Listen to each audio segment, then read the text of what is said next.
Orders of the day, ordre du jour. Orders of the day, ordre du jour, government orders, government bills, commons. Consideration at third reading of Bill C-57, an act to amend the Federal Sustainable Development Act. Ms. McKenna, seconded by Ms. Mossett, moves that Bill C-57, an act to amend the Federal Sustainable Development Act, be now read a third time and do pass. Debate the Honourable Minister of Environment and Climate Change. Madam Speaker, I'm pleased to rise today to speak in support of Bill C-57, an act to amend the Federal Sustainable Development Act.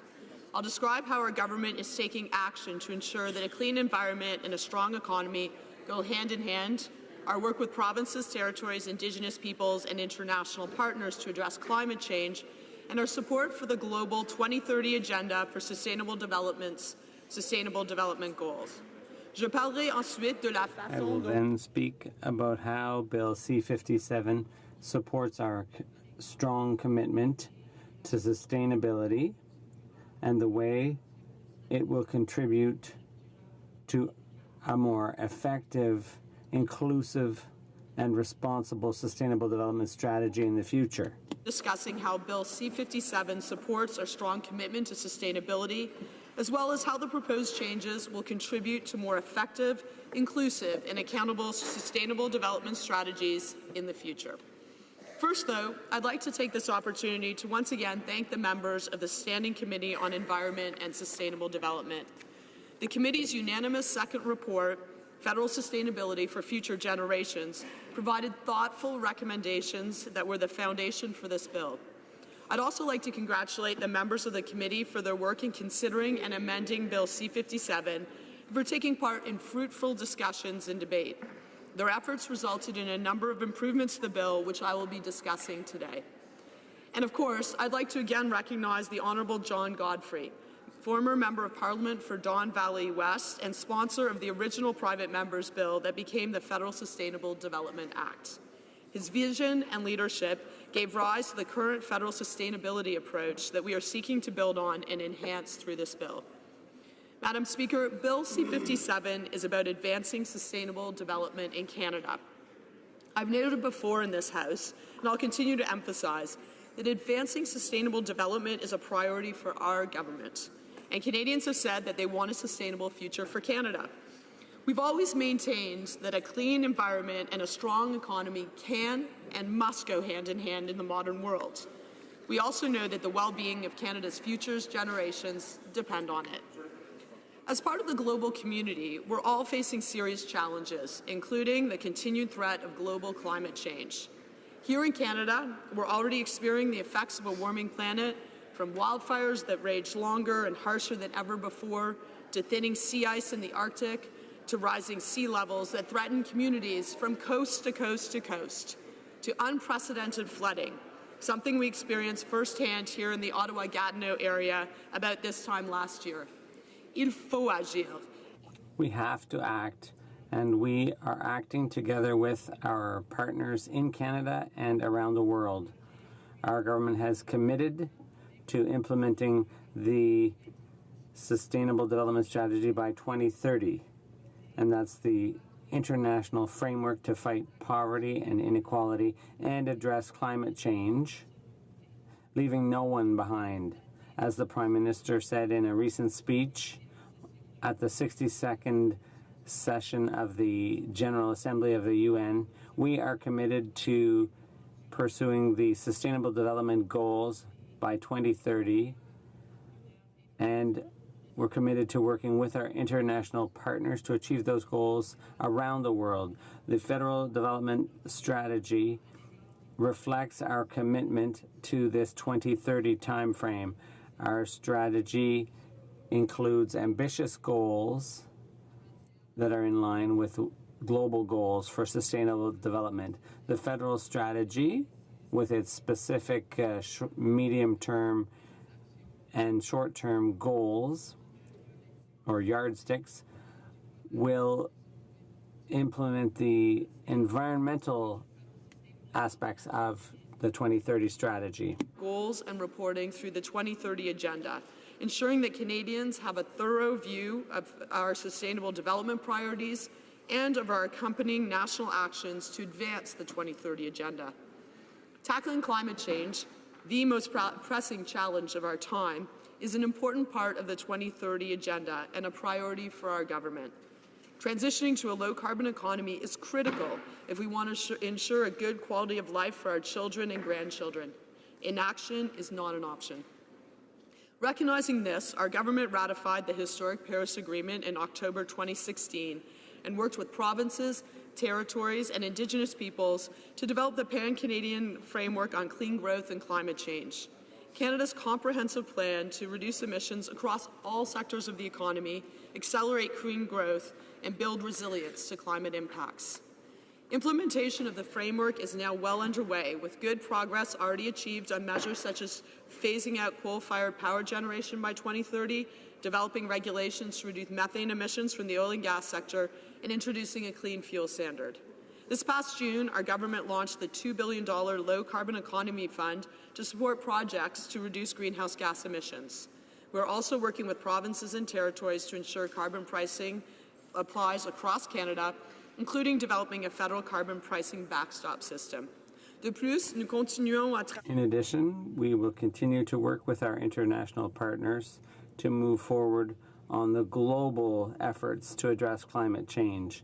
More recently, at the 23rd Conference of UN Parties to the Climate Change Deal in Bonn, Canada became a founding member of Alliance Energy Z Beyond Coal, which includes businesses, governments, and NGOs. This alliance promotes clean energies and climate protection by encouraging the transition to electricity instead of coal. In November, Canada also became one of the first countries in the world to ratify the Kigali Protocol to the Montreal Protocol. This ratification will make it possible to move more quickly to HFCs, to eliminating HFCs that create GHGs.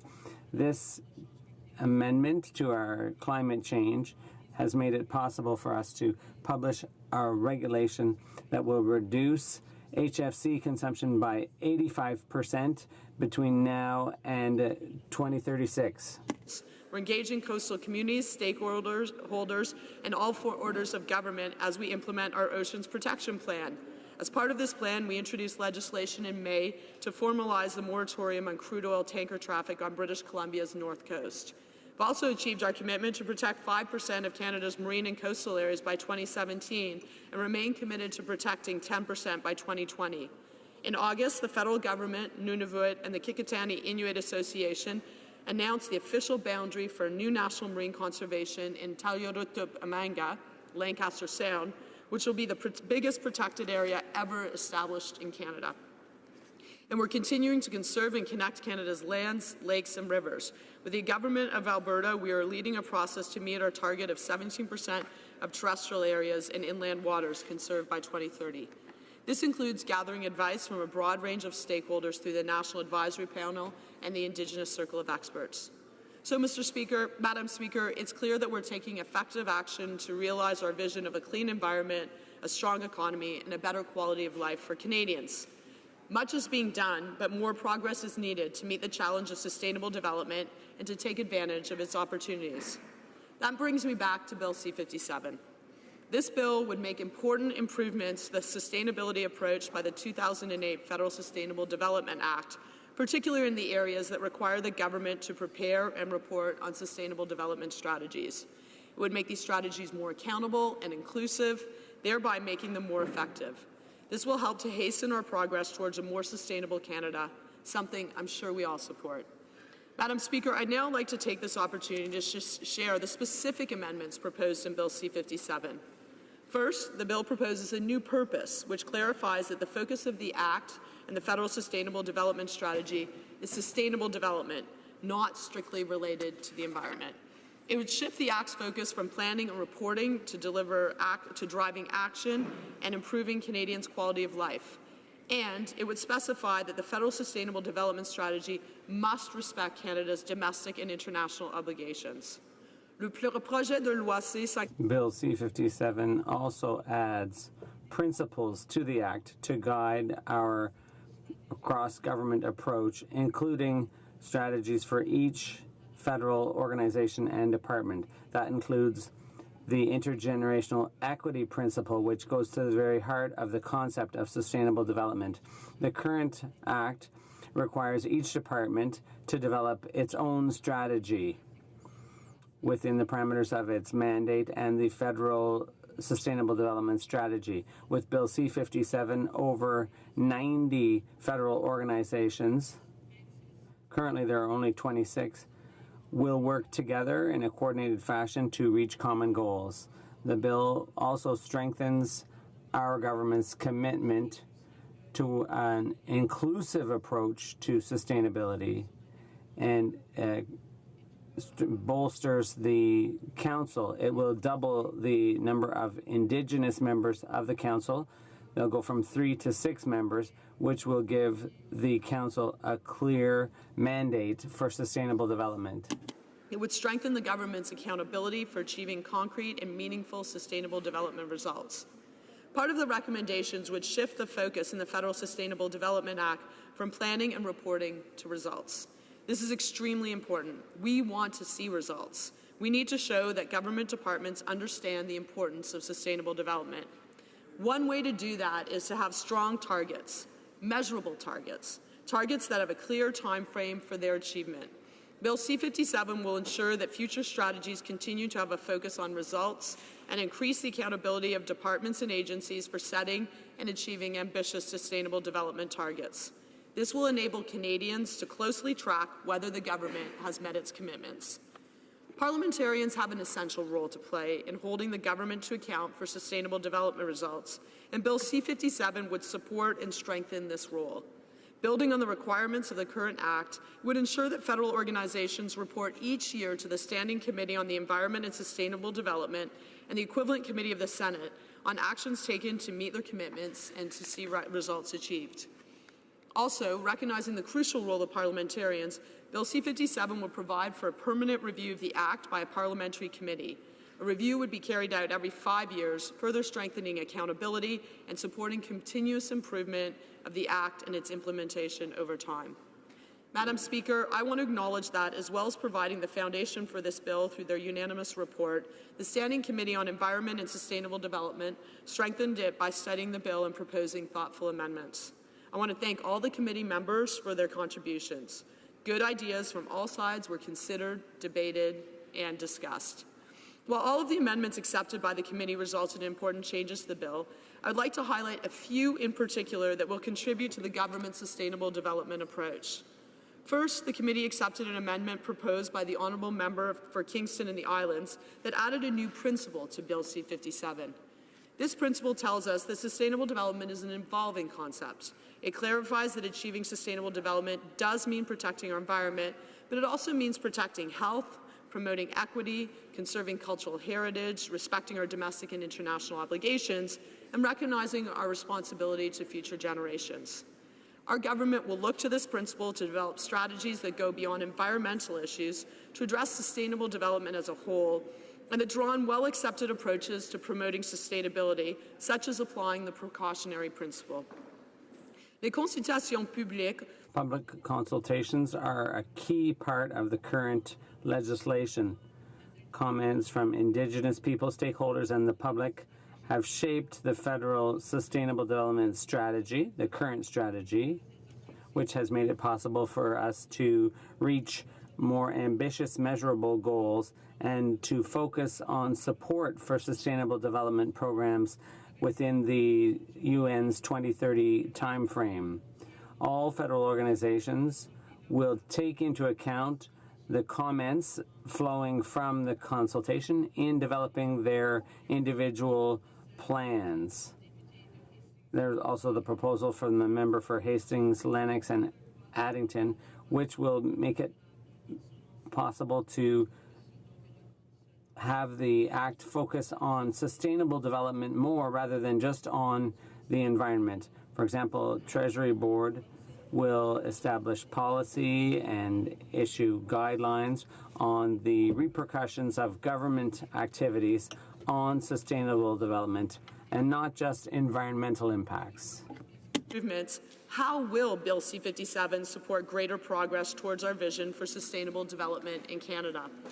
Quite simply, through better sustainable development strategies that focus on results and reflect the priorities of Canadians, and by ensuring that the government sets clear and measurable sustainability targets and can be held accountable for achieving them. I want to highlight in particular the impact of the new principles proposed in Bill C-57, particularly given the improvements made at committee. Principles are at the core of Bill C-57, defining our values and aspirations for sustainable development strategies. The bill would ensure that government considers principles such as intergenerational equity, collaboration, and results in delivery when preparing strategies. The new principle would provide clarity on the nature and scope of sustainable development and approaches the government should consider in working towards sustainability goals and targets. Under an amended Act, future strategies will clearly demonstrate to Canadians how our commitments and actions reflect these. Understanding of measures that need to be taken to achieve sustainable development, not only in terms of protecting the environment, but also in terms of protecting health and promoting fairness and the preservation of cultural heritage. Future strategies will also be informed by the participation of Indigenous communities and Canadians. We've seen how important it is to do this when we drafted the current framework on sustainable development. During our public consultations, we were able to improve our plan and make it more ambitious and more inclusive thanks to the feedback we received. Bill C-57 also takes into account the feedback from the committee when it comes to sustainability, and it will allow Indigenous communities to play an important role in how we use our strategies, how we direct them, and how we increase the participation of Indigenous communities. My council, including meeting with its members in person, something that has never been possible before. And in specifying that the council's mandate includes advising me on matters related to sustainable development, it would address a clear gap in the current Act. All of these measures would help ensure that our strategies, both the overarching federal sustainable development strategy and strategies of individual federal organizations, reflect the priorities of Indigenous peoples, stakeholders, and Canadians. In particular, it would ensure that the unique perspectives of Indigenous peoples are heard and taken into account. However, strategies only matter if the government can be held accountable for results. That's why Bill C-57 would strengthen accountability under the Federal Sustainable Development Act in requiring all federal sustainable development strategy goals to be measurable and include a time frame. The bill would ensure that Canadians are fully aware of what the government has committed to achieve and whether those commitments are being met. And with a new requirement for federal departments and agencies to report each year on how they are implementing their strategies and the results achieved, parliamentarians and Canadians will be able to closely track the government's sustainable development progress and hold the government to account. In conclusion, Madam Speaker, Bill C-57 reinforces our government's commitment to put sustainable development and the environment at the forefront of government thinking and decision-making. We believe it's a very important step that we need to make in order to ensure that we make decisions about a sustainable future in Canada, focusing on results and increasing the accountability of departments and agencies for setting and achieving ambitious sustainable development targets. The bill supports modernizing the Federal Sustainable Development Act and incorporating into legislation our government's strong focus on results. The bill also promotes close collaboration and coordinated action across government through a whole-of-government approach. In short, Madam Speaker, this legislation will move us from planning and consulting on sustainable development to achieving and reporting on results. I'd like to once again thank the members of the Standing Committee on Environment and Sustainable Development for their ideas, commitment, and collaboration. Par votre Through you, Madam Speaker, I would encourage all my colleagues in joining me in supporting this bill. Merci. Questions and comments? Questions et commentaires? L'honorable député de Rosemont-la-Petite. The Honourable Member for Rosemont-la-Petite-Patrie. Thank you very much, Madam Speaker, and I'd like to thank the Minister of the Environment for her remarks. Unfortunately, the decisions that have been made don't reflect the kinds of remarks we're hearing.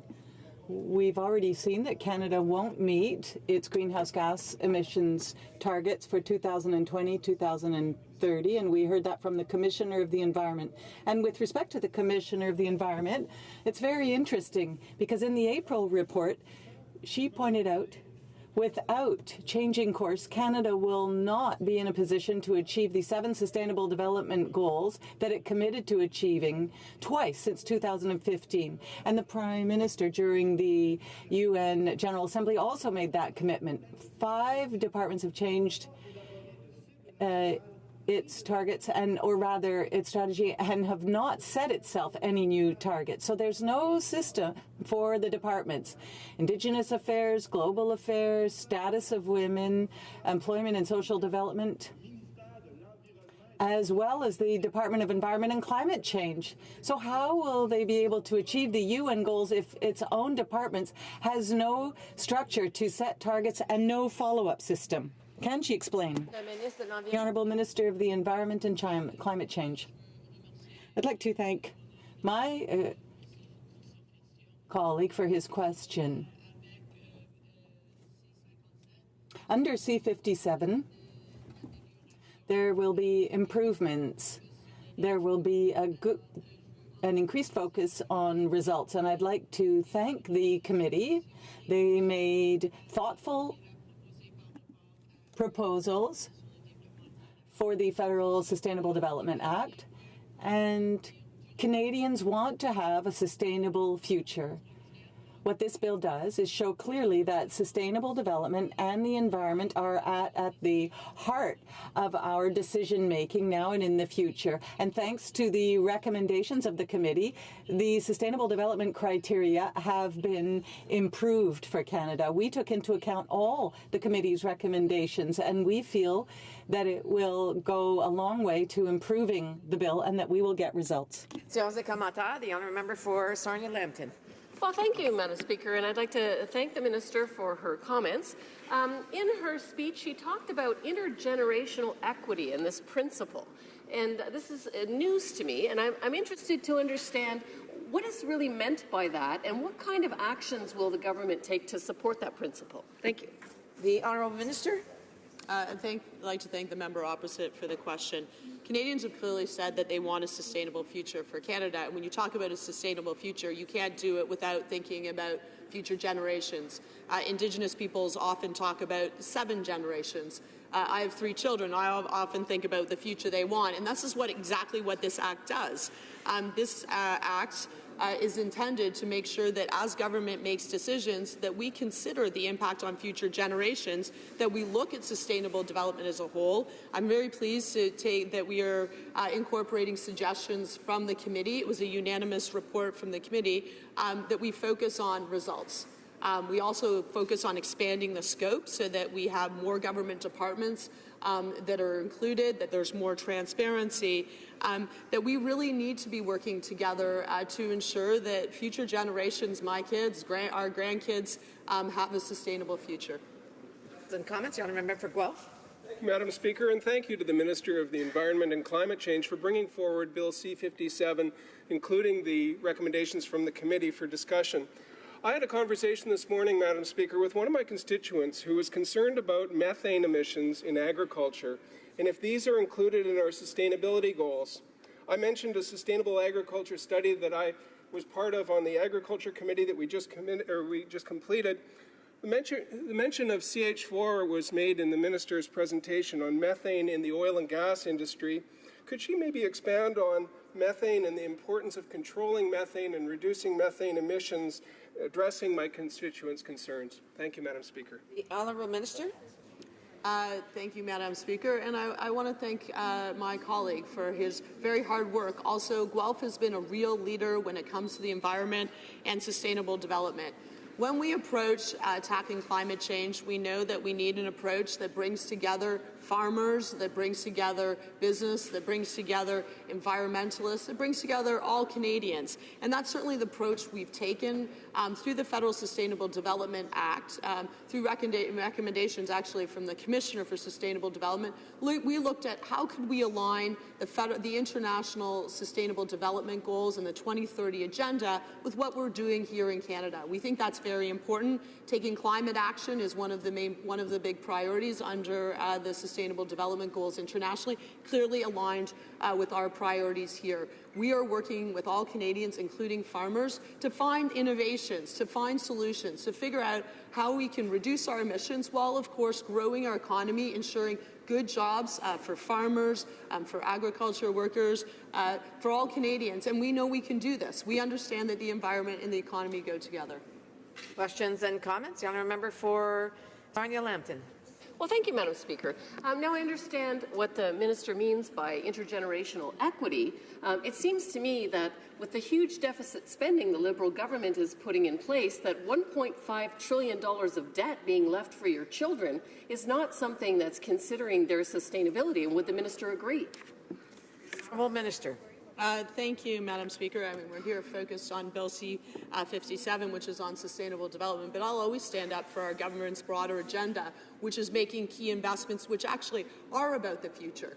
These investments are investments in public transportation, historic investments. Actually, when it comes to investments in the light rail transit here in Ottawa, it's going to be the largest reduction of greenhouse gas emissions in the city's history, but it's also going to be awesome for families. People can get home faster with less pollution. That's what people want.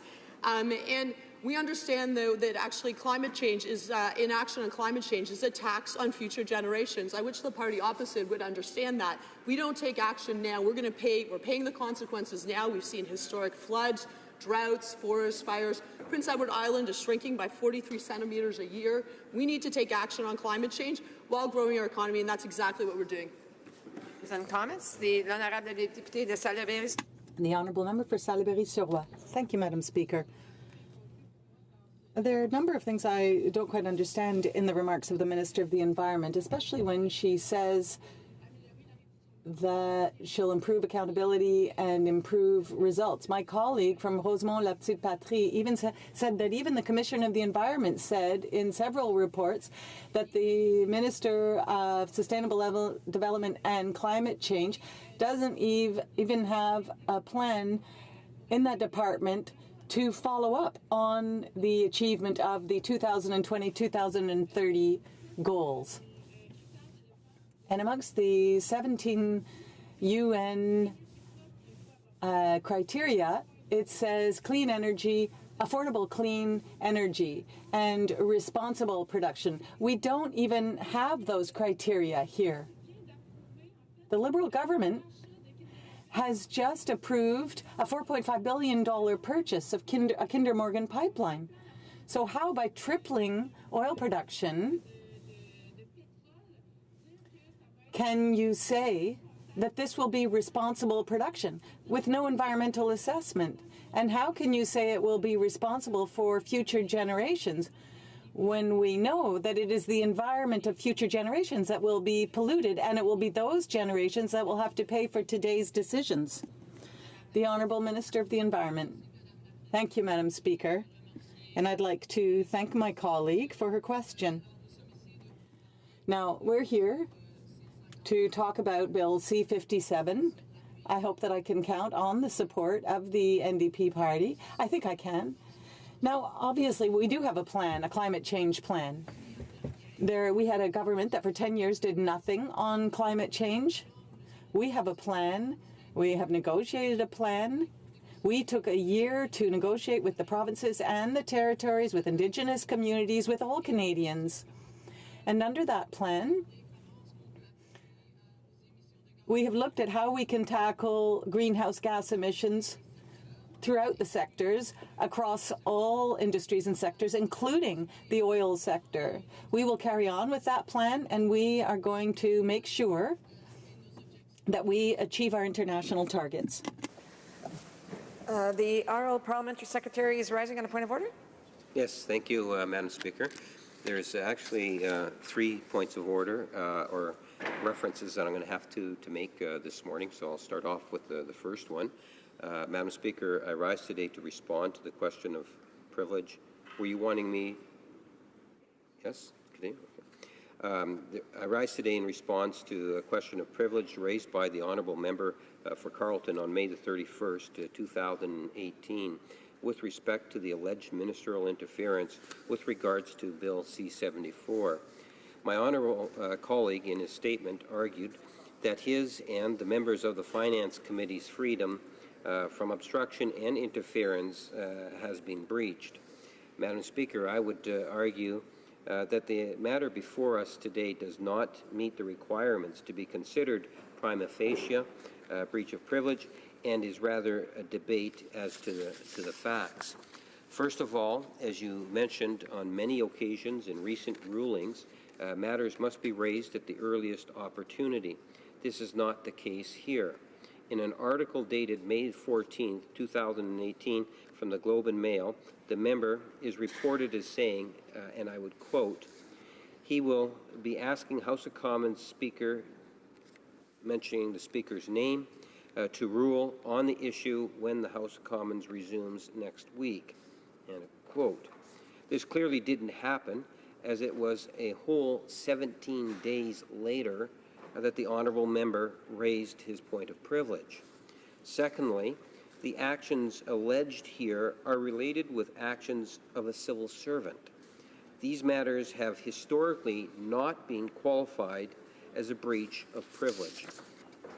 In a ruling dated May 15, 1985 by Speaker Bosley, who stated, and I quote, Madam Speaker, I think it has been recognized many times in the House that a complaint about actions or inactions of government departments cannot constitute a question of parliamentary privilege, and a quote. At no point is there an indication that members of the committee were forbidden to invite the group as witnesses or that the minister's office had any role in witness selection.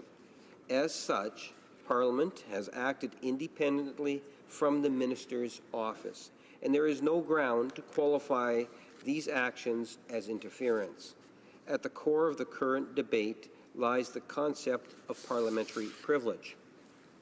Matters of privilege and contempt can be broadly defined as 1.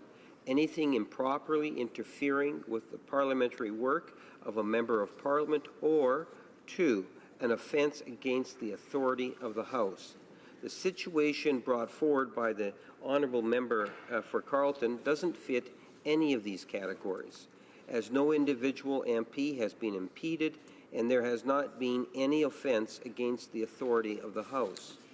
Failing to see how anyone's right have been compromised or infringed, Madam Speaker, I would respectfully submit that this matter does not constitute a prima facie question of privilege. Madam Speaker, I then go on to a second response that has been provided me by fine work, I must say, of support staff.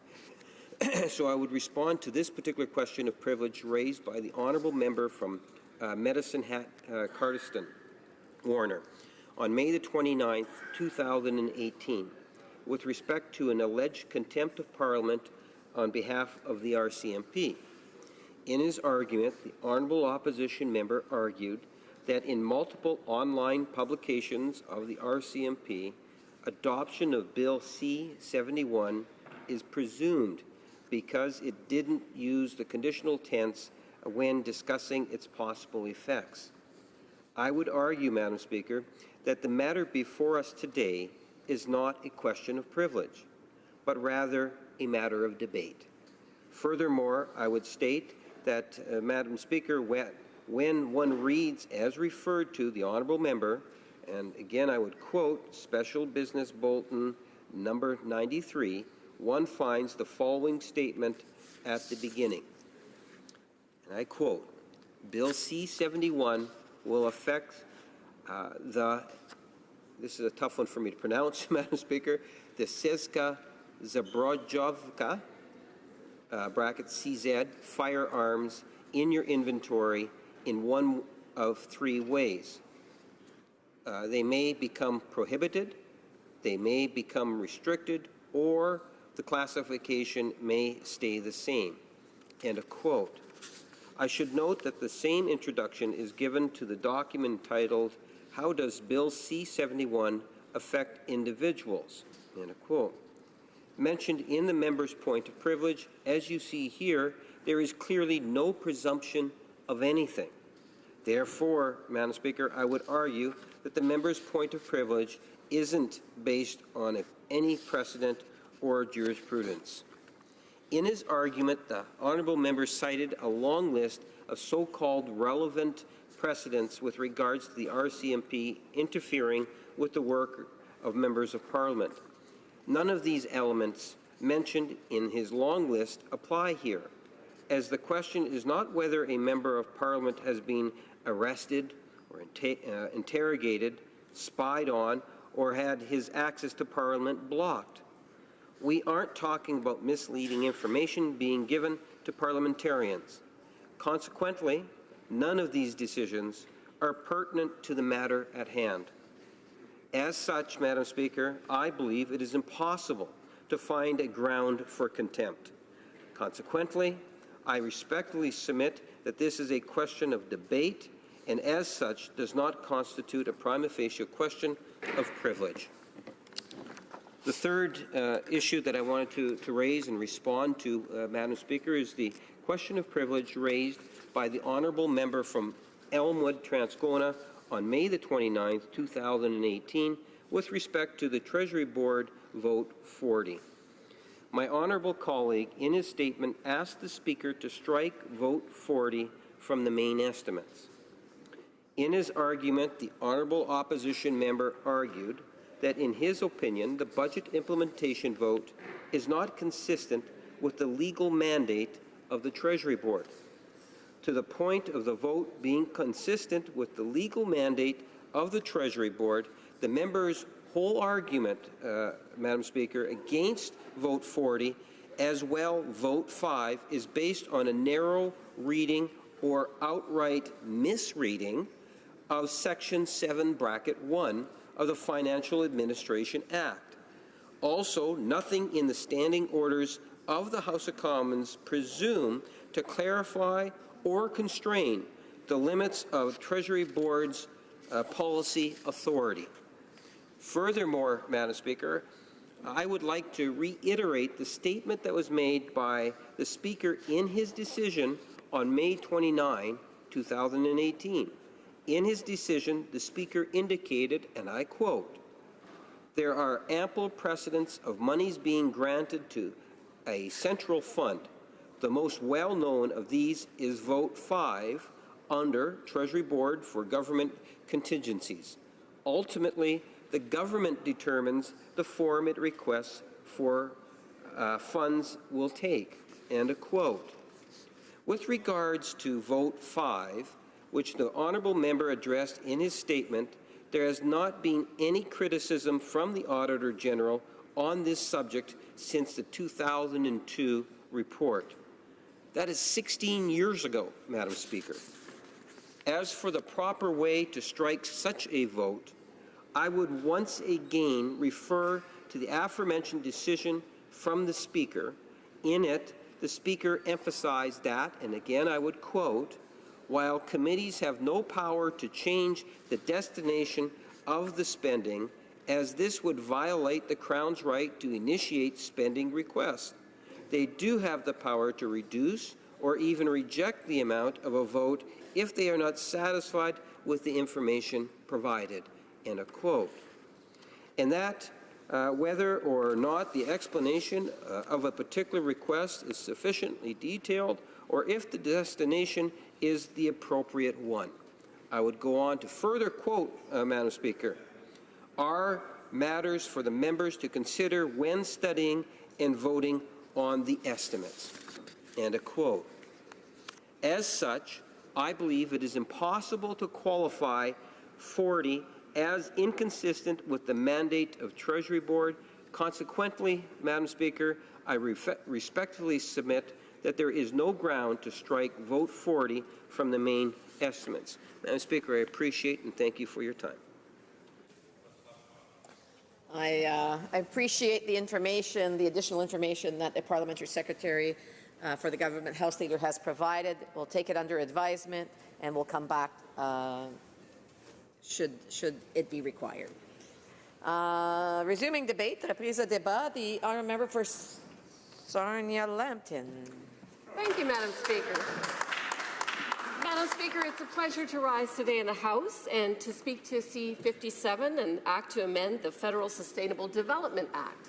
For those who are not familiar with this piece of legislation and what it's trying to do, it's to provide a legal framework for developing and implementing a federal sustainable development strategy that will make government environmental, economic, and social decision-making more accountable to Parliament. The bill proposes to expand the Federal Sustainable Development Act by enabling a whole-of-government approach with mandatory and expanded reporting requirements and new enforcement measures. These amendments partly stem from the unanimous 2016 report of the Standing Committee on Environment and Sustainable Development entitled Federal Sustainability for Future Generations. And the report recommended this whole-of-government approach to sustainable development projects. So, as the Minister has previously indicated, it was a unanimous report from the committee that came forward with recommendations to try to move us forward on this topic of sustainable development. Well, it's really important when you're trying to move forward on something that you understand what that something is. So I want to read you the definition of sustainable development. Sustainable development is the organizing principle for meeting human development goals while at the same time sustaining the ability of natural systems to provide the natural resources and ecosystem services upon which the economy and society depend. The desired result is a state of society where living conditions and resource use continue to meet human needs without undermining the integrity and stability of the natural system. Sustainable development can be classified as development that meets the needs of the present without compromising the ability of future generations. Now, there are a few important things in this definition. I want to highlight that the first part of this talks about having goals. Okay, so it's important to have goals when you're trying to achieve sustainable development.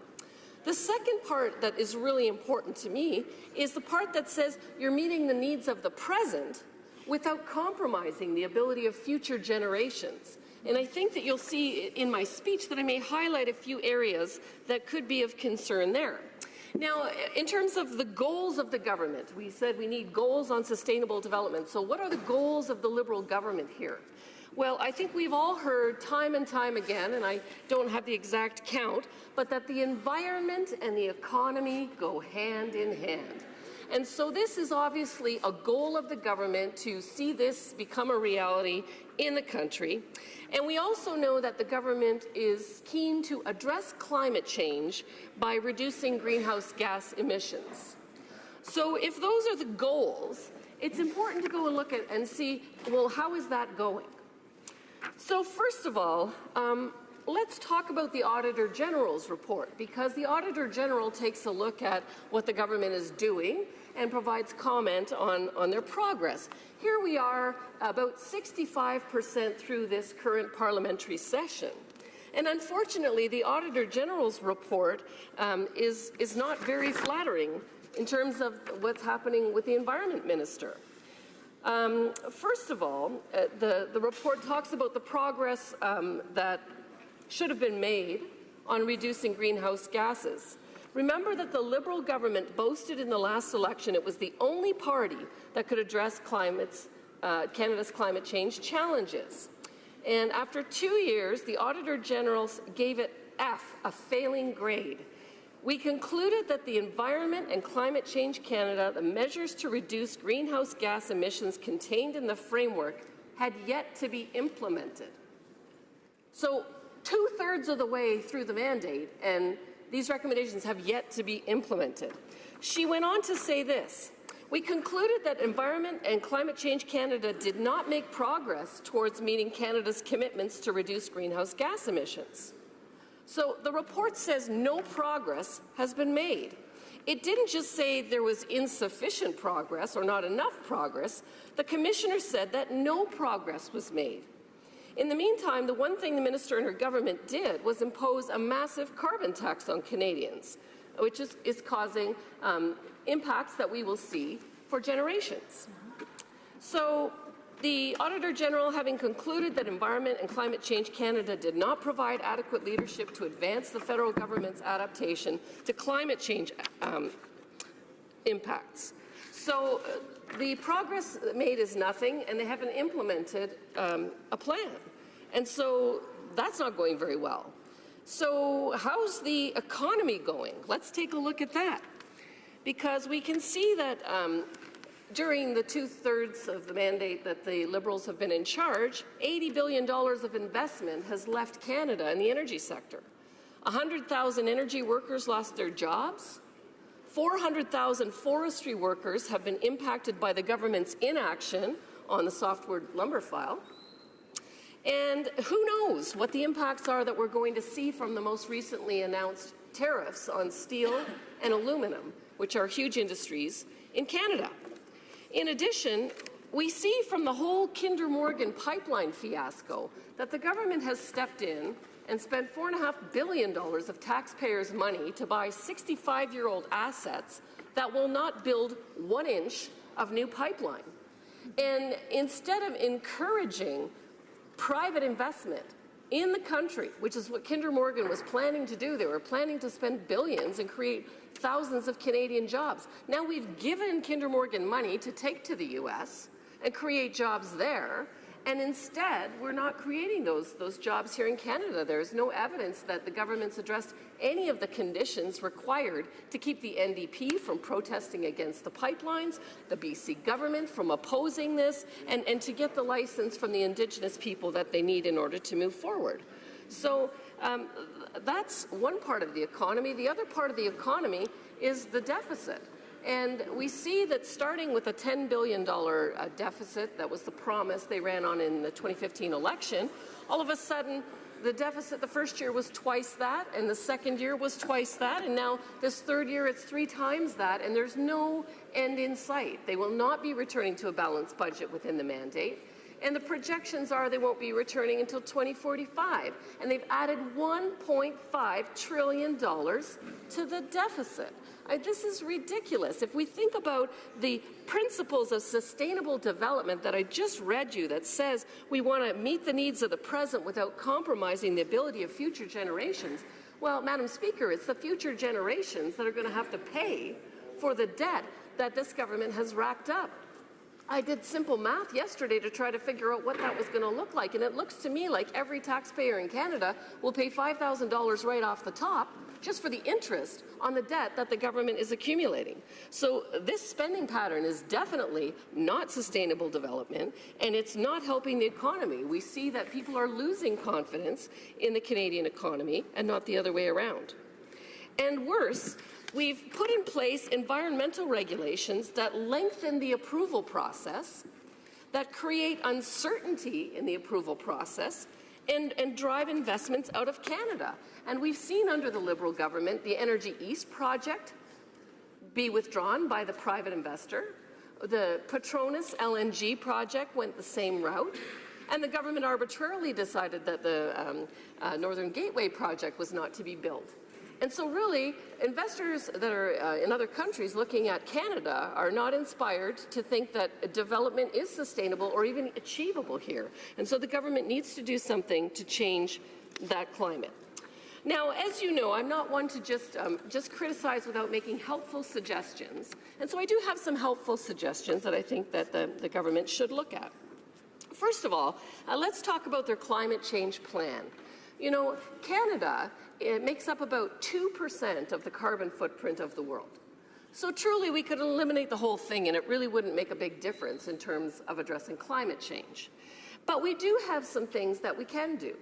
For one thing, if we could help other countries, such as China, India, Europe, and the US, reduce their footprints, those four areas are 60% of the carbon footprint of the world. That would actually do something to help climate change.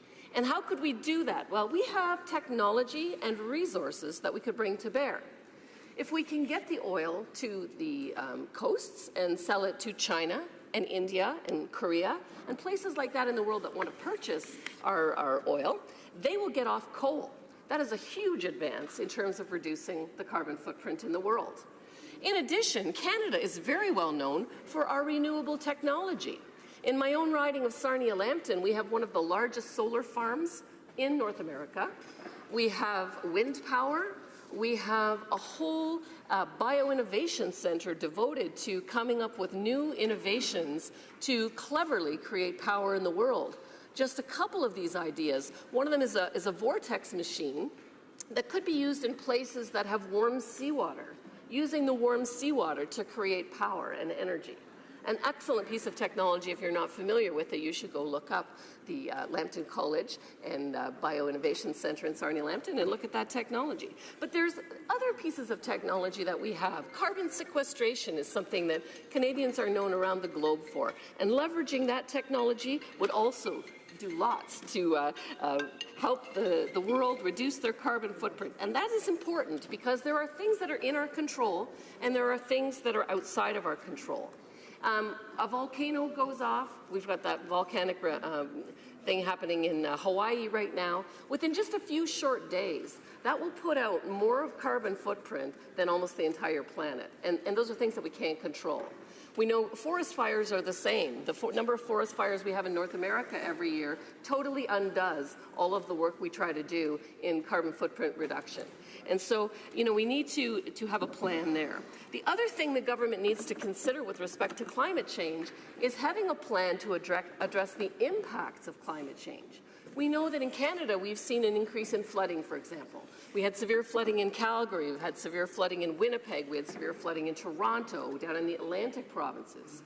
We've seen forest fires in BC unlike anything that we have seen before. And coming with disaster relief for these things takes money.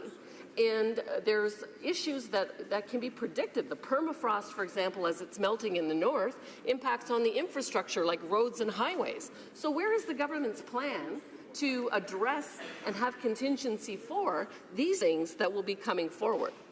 So I think the government needs to do something on that.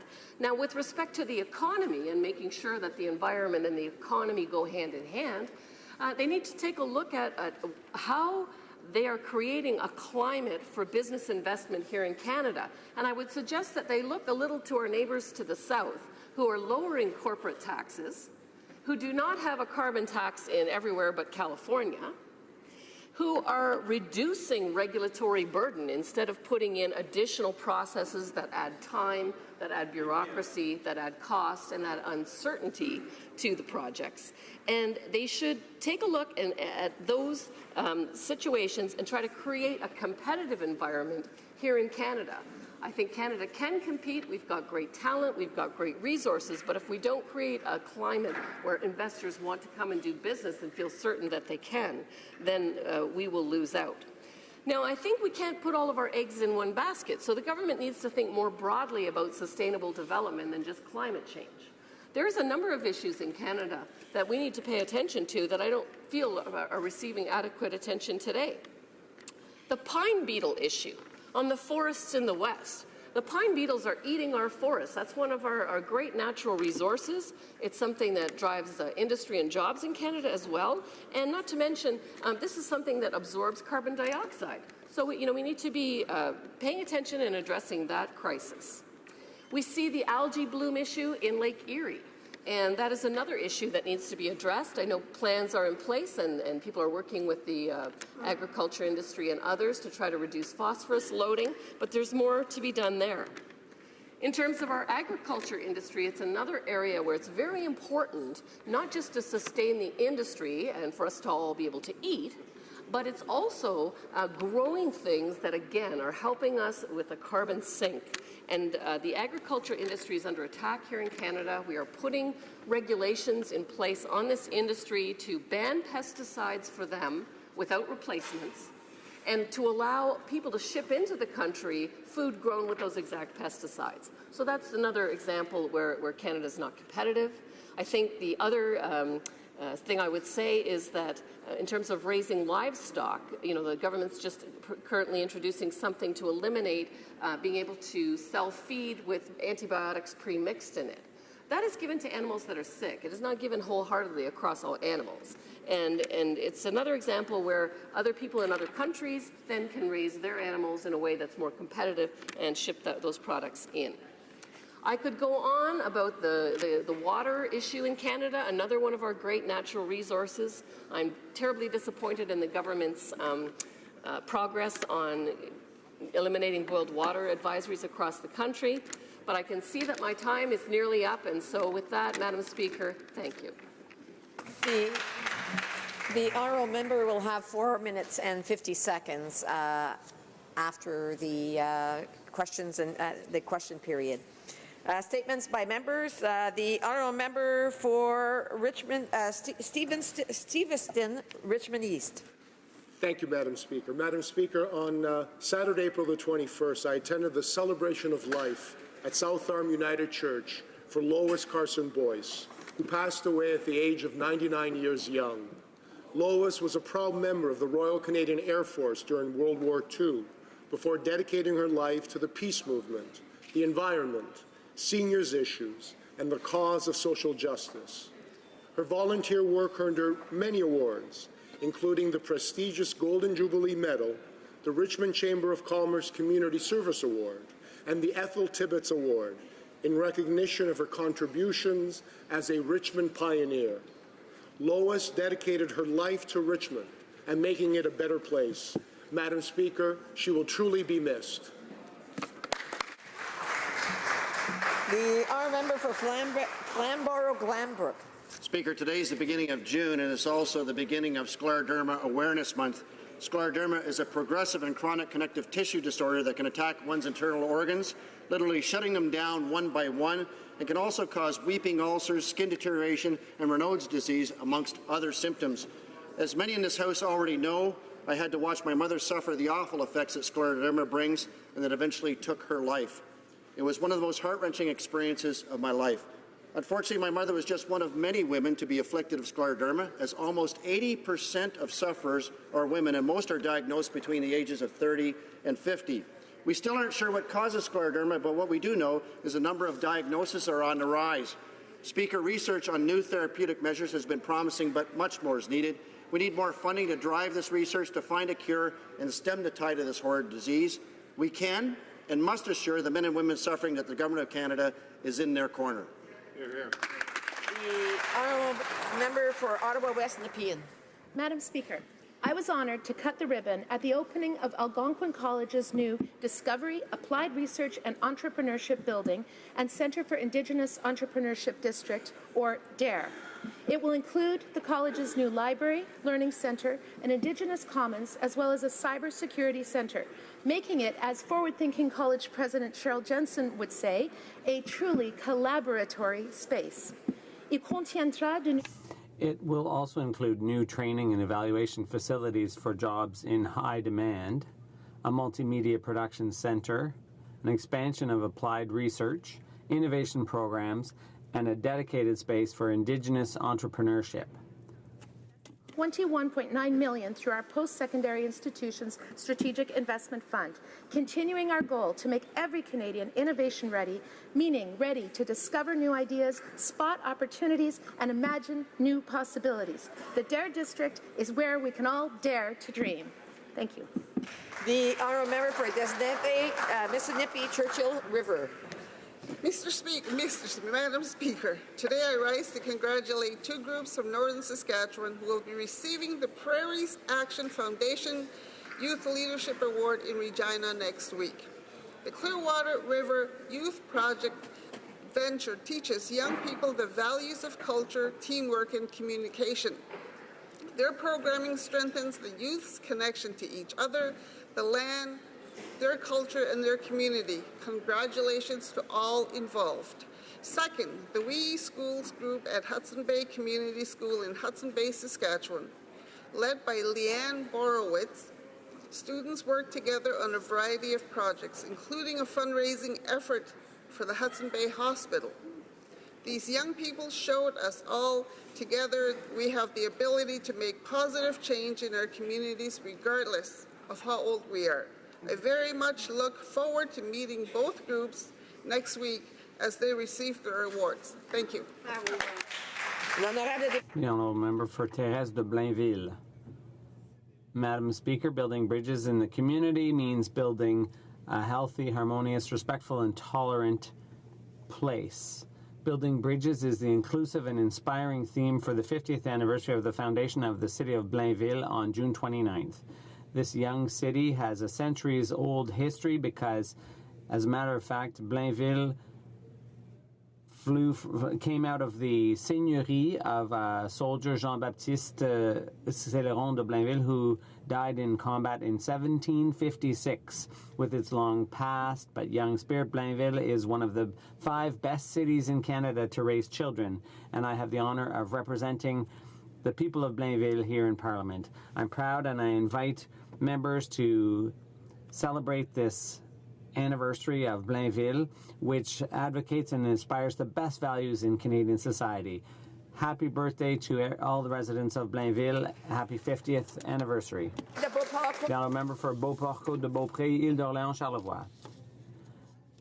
National Victims of Crime Week is coming to an end, and unfortunately, nothing significant coming from this government to advance the rights of victims.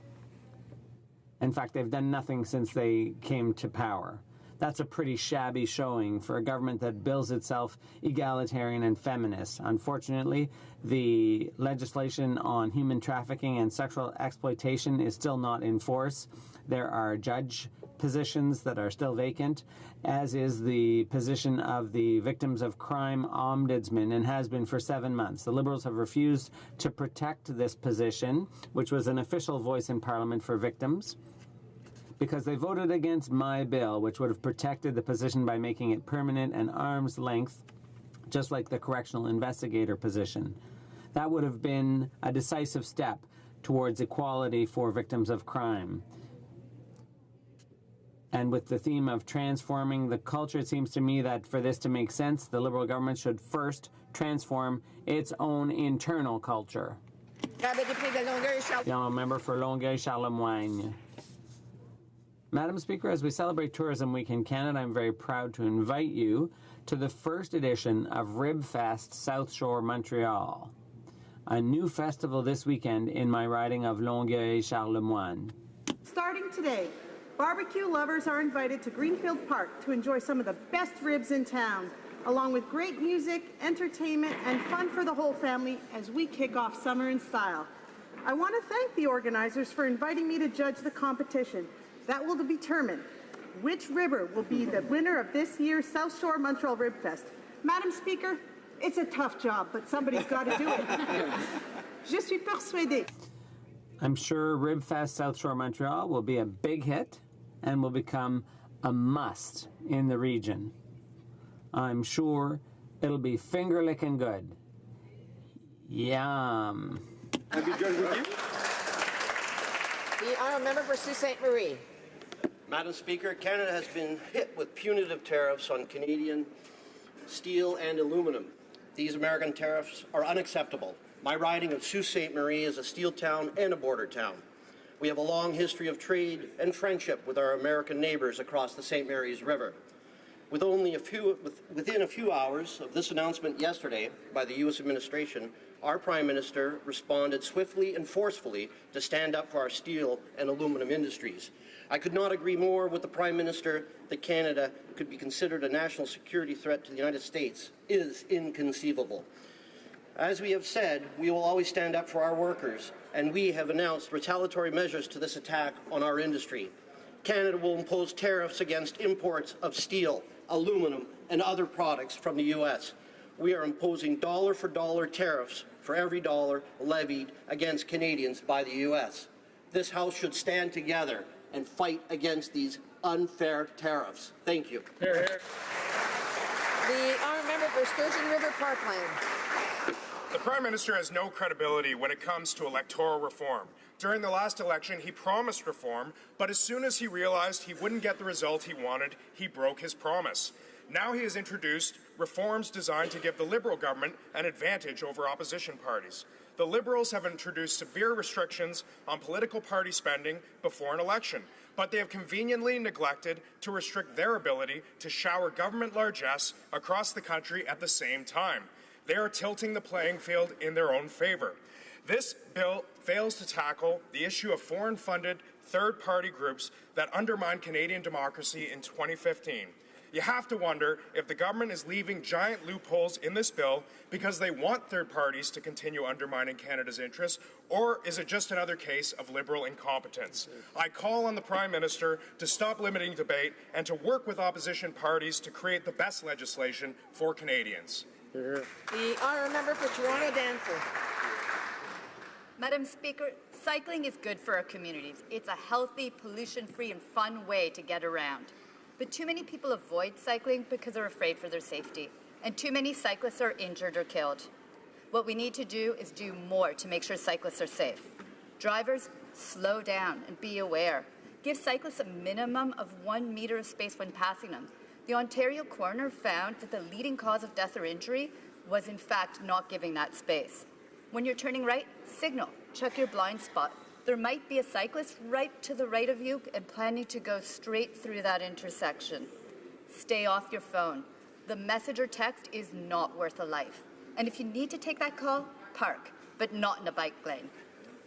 When you park, use the Dutch reach. That means you use your right hand and you turn back when you're opening that door. That way you can see if a bike is there. And let's build safe streets, Madam Speaker. Together we can make sure that cyclists are safe. Thank you. Well done. The honourable member for Ottawa South. Madam Speaker, St. Thomas the Apostle Nursery School is a non-denominational, multicultural, community-based school located in Alta Vista in the heart of my riding of Ottawa South. I am honoured to rise in the House today to congratulate them on 50 years of service to thousands and thousands of local families. Their mission is to help children acquire a positive attitude towards school and learning, and they achieve this by providing a warm and nurturing learning environment where children can explore and experiment to develop a feeling of self-worth and independence. Thank you. Thank you to all the staff, the volunteers, the parents, and the Board of Directors for their dedication over the last half-century. I know all members will want to join me in congratulating the St. Thomas the Apostle Nursery School on this incredible milestone and wish them every success for the next 50 years. Thank you, Madam Speaker. The honourable member for Barrie Innisfil. All he wants to do is help people and make them feel good with his hugs. There's no better way to describe Barrie resident and my friend Jason Nicholas Hellman. Jason is an incredible young man who volunteers countless hours and raises, well, pretty crazy amounts of money for charities in Barrie. There's not enough time, Madam Speaker, in 1 minute to tell Canadians about the numerous causes Jason has been part of, but the cause closest to Jason's heart is the Terry Fox Foundation. Jason loves Terry's spirit and determination, which is why he started Raisers of Hope. Over the past 3 years, Jason has shaved his head along with Colin McDonald and has raised a total of $11,450 for the Terry Fox Foundation. Whether it's raising money, volunteering, or participating in the MS Bike Tours, the Polar Plunge for Special Olympics, helping out with Barrie's Out of the Cold program, or being a peer rep for the local Down syndrome group for Simcoe County, like Terry, Jason represents the best of what it means to be Canadian. The honourable member for Halifax. Madam Speaker, I rise today to recognize the too soon passing of Ron Hanlon, a champion for the great city of Halifax. As CEO of the Halifax Partnership, the city's economic development agency, he was a tireless promoter of our city's potential. His leadership on the creation of the Halifax Economic Growth Plan has positioned our city to become what Haligonians know it can be, one of the world's greatest 21st century cities. Ron was a man of great personal integrity and ambition. He returned to Halifax to spend the remainder of his career in public service to his hometown after an impressive business career overseas. Ron notably developed the Sell Halifax plan, which has successfully promoted Halifax globally to attract immigrants, investment, and business. It was my pleasure to have worked with Ron on the future of our city and how we can best position Halifax and indeed all of Nova Scotia for success. I would like to express my deepest condolences to Ron's wife, Greta, and his entire family. Though no one will miss him more than his family, all of Halifax will miss him too. Thanks for everything, Ron.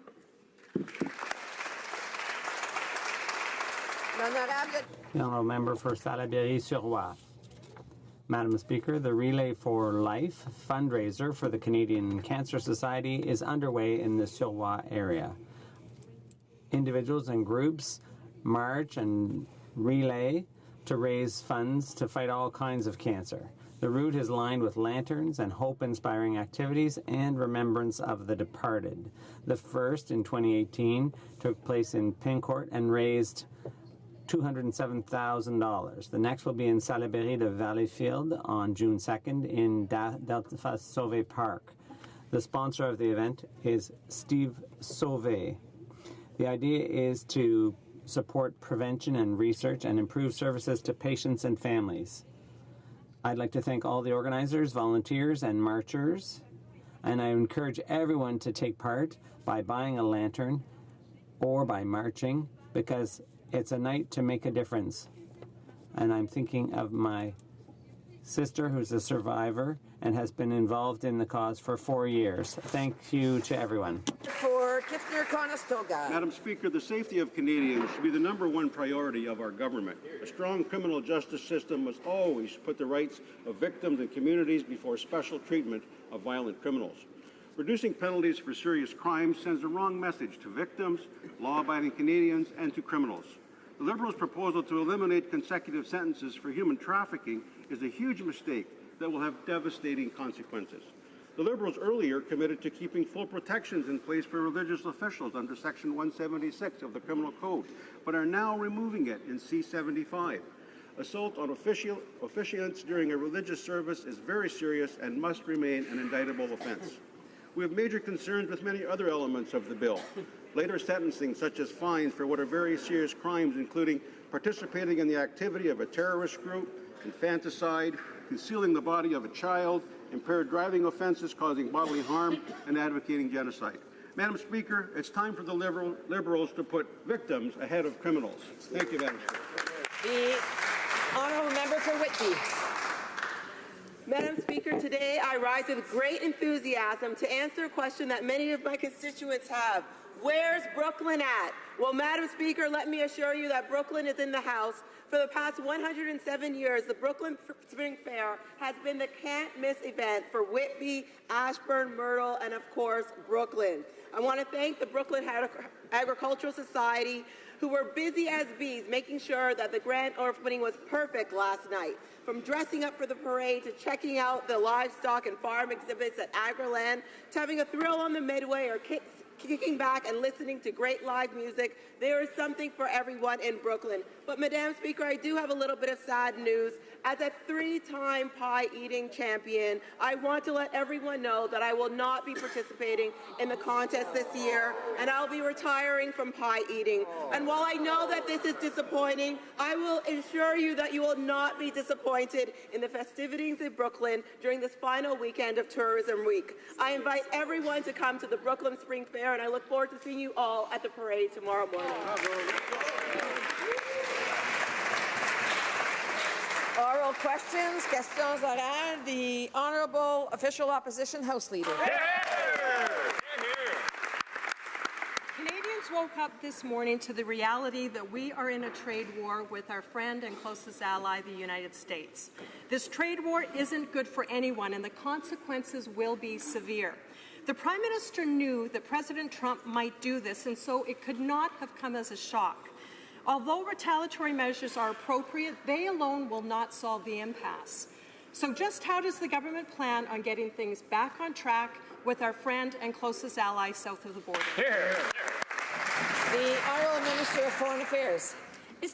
Madam Speaker, I'd like to start by thanking the countless Canadians who have come out in support of our strong plan to defend Canadian steel and aluminum workers. And I'd like to particularly thank former Conservative ministers Rona Ambrose and James Moore and former Premier Brad Wall. This is a matter of the national interest. I'd like to thank Jason Kenney, who yesterday said, and I quote, that he strongly supports the federal government's swift announcement of retaliatory measures. And let me say this directly to all Canadian workers.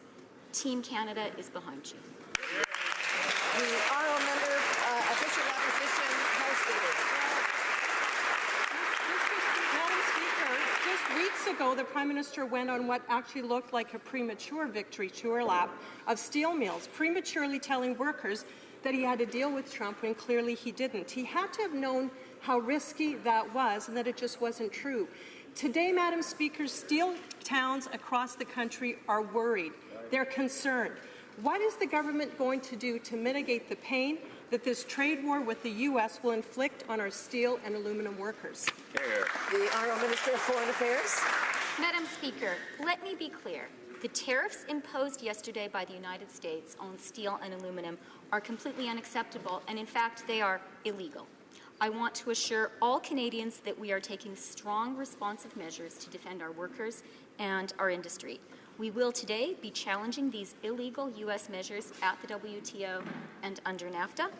And again, I want to say directly to our workers, the Government of Canada, and I believe the vast majority of Canadians are totally with you.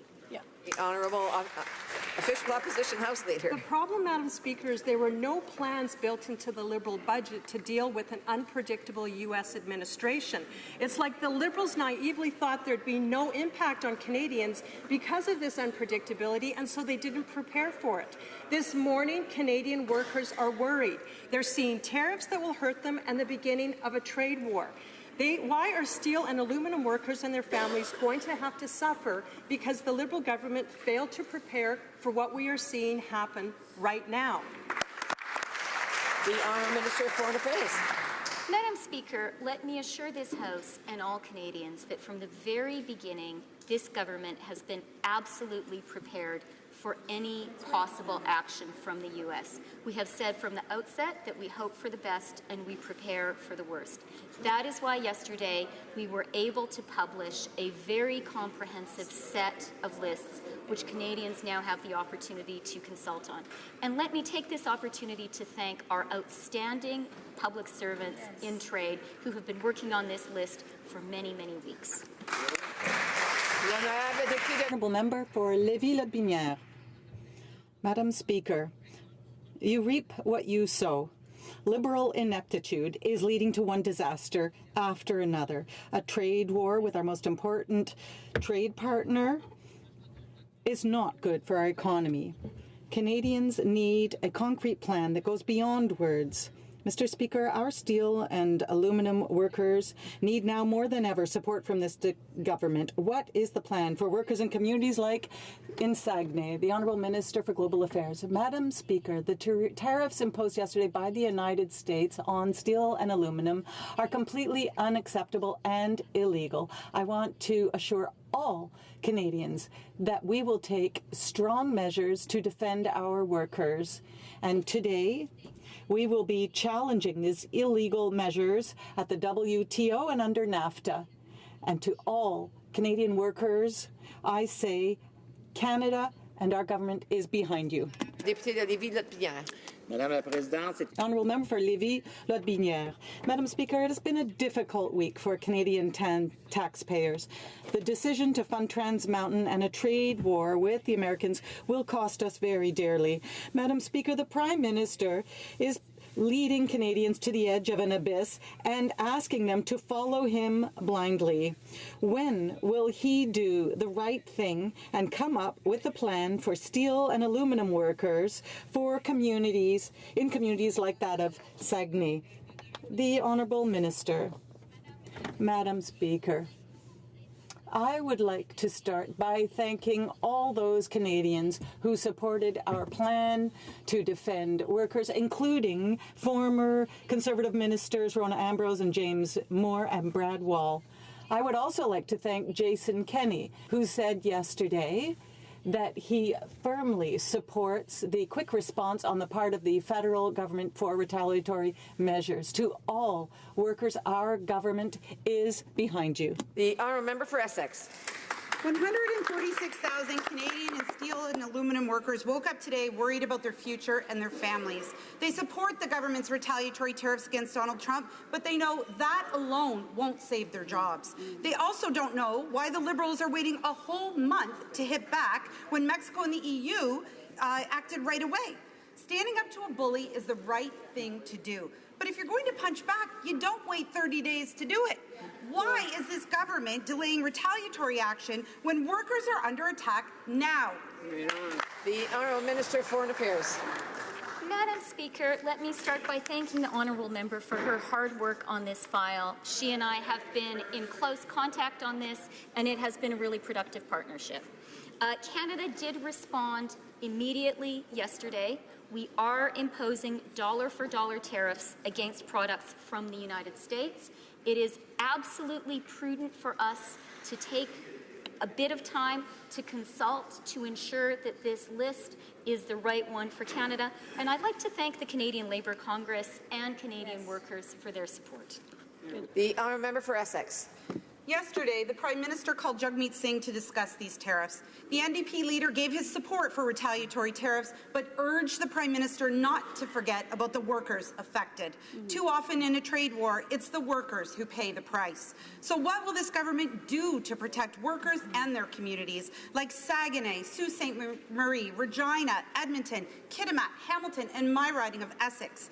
Will this government sit down with labour and industry immediately and put together a package that supports workers, protects their jobs, and defends their communities? Honourable Minister of Foreign Affairs.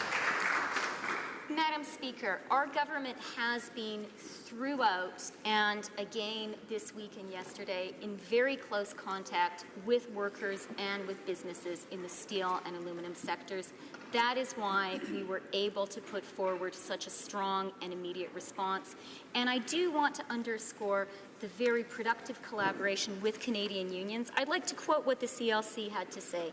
Canada's unions fully support Canada's retaliation against the unjustified and unwarranted American tariffs on steel and aluminum. I couldn't have said it better myself. The honourable member for Rosemont-La Petite Patrie. Madam Speaker, yesterday's decision by the Trump administration to impose potentially catastrophic tariffs against our steel industries is completely unfair and misguided. We absolutely agree with the government on that. More than 8,000 directly related jobs and 20,000 indirect jobs depend on the aluminum industry in areas like Saguenay-Lac-Saint-Jean. Workers are worried and they're wondering how they will recover from this crisis. What is the term in the coming days from the government to protect steel and aluminum workers? The honourable member for Foreign Affairs. Madam Speaker, I absolutely agree with my colleague that the United States decision to impose tariffs on steel and aluminum is absolutely unacceptable, and it's illegal. In response, we have announced a solid plan to defend our industry and its workers. Unions and workers are with us, with Canada. And I am going to quote the CLC and the head of the unions who said that they fully support our retaliatory measures. The honourable member for Rosemont-La Petite Patrie. Madam Speaker, we're talking about 150,000 jobs that are at stake in both these sectors. That is a very high number, 150,000 jobs. These workers have already gone through months of threats on the part of Donald Trump, and they've had enough of being treated like common currency.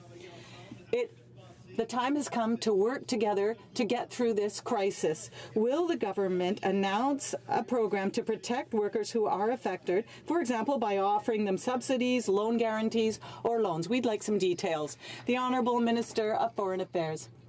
Madam Speaker, I want to underscore the fact that these tariffs are absolutely unacceptable and that we will take strong steps to defend our industry and our workers.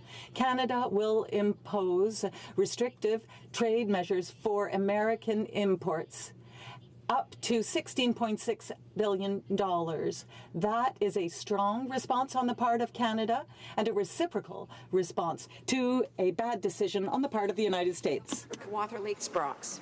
Speaker, the Prime Minister flippantly equates Energy East and the 15,000 jobs it would have created and the $55 billion it would have injected into the Canadian economy as old news. Atlantic Canadians don't think creating good-paying jobs that keep families together and close to home as old news.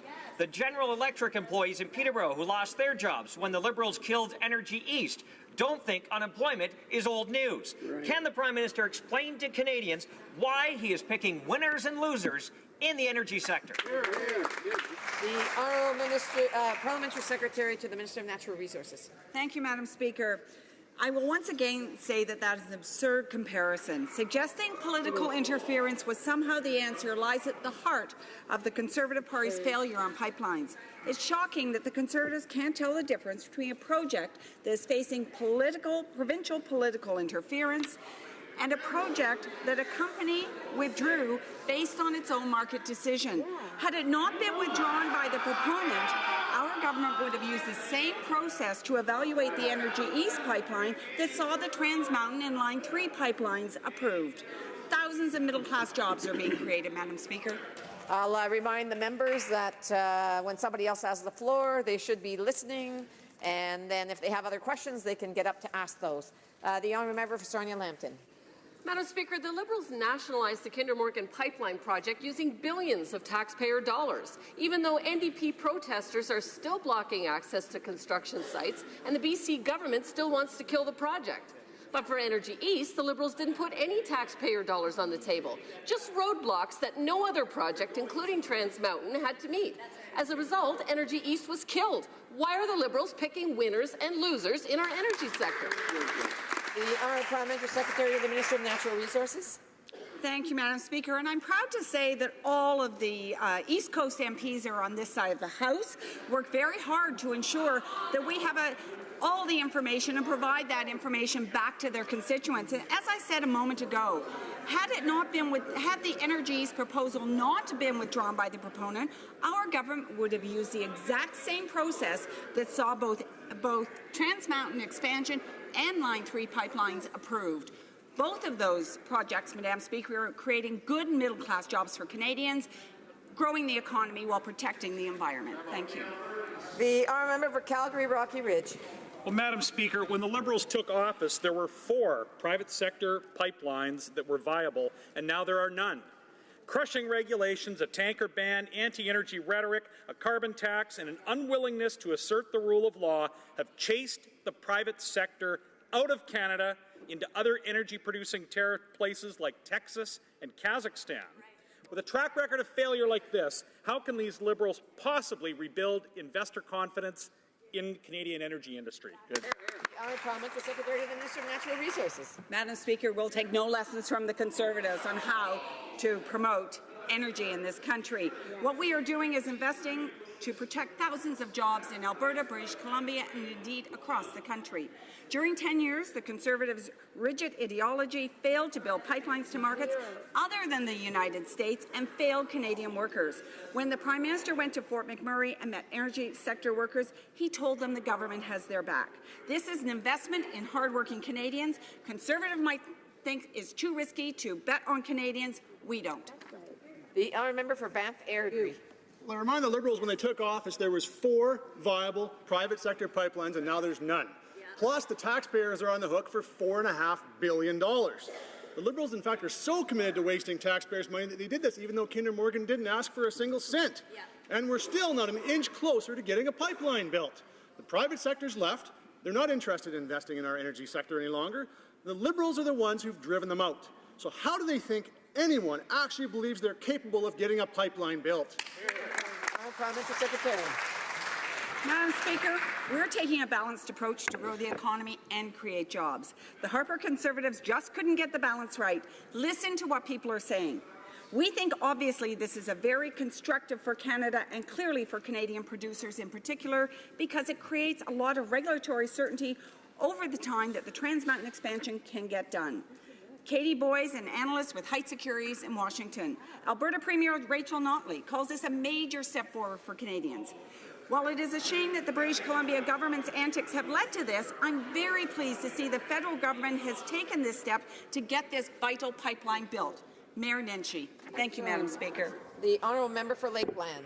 Madam Speaker, Kinder Morgan wanted to invest $7.4 billion in Canada to build the Trans Mountain expansion. The Liberals had to enforce federal jurisdiction and give certainty. They didn't. Instead, the Prime Minister gave Kinder Morgan $4.5 billion to walk away, and he emboldened anti-energy activists to keep fighting the expansion. The Canadian Energy Pipeline Association said, quote, "We do not believe that this outcome will instill investor confidence in Canada."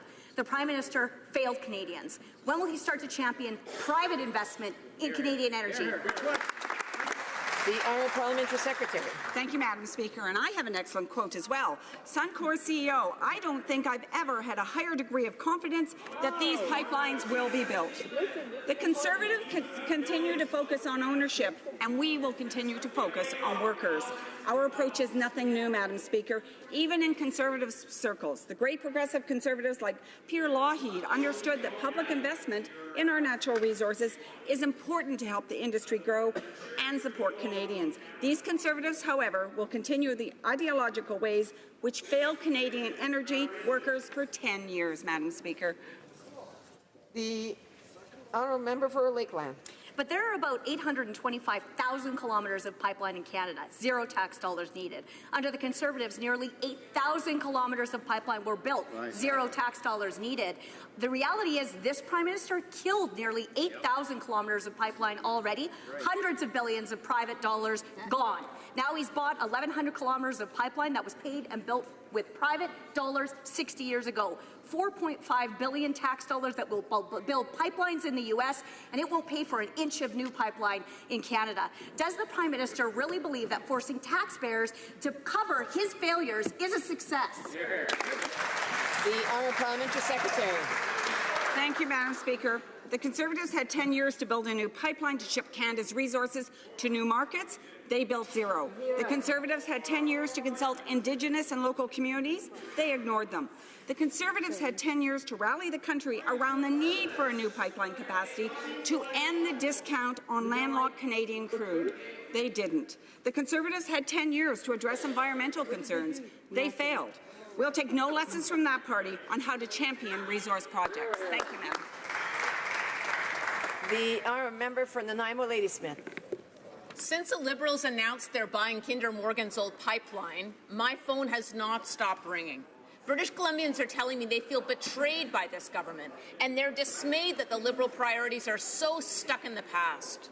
And they're angry that the Prime Minister has given a Texas pipeline company a massive bailout by putting all the financial and environmental risks on Canadians. This is about the future of our country and the future of our planet. So tell me, what kind of climate leader buys bitumen pipelines?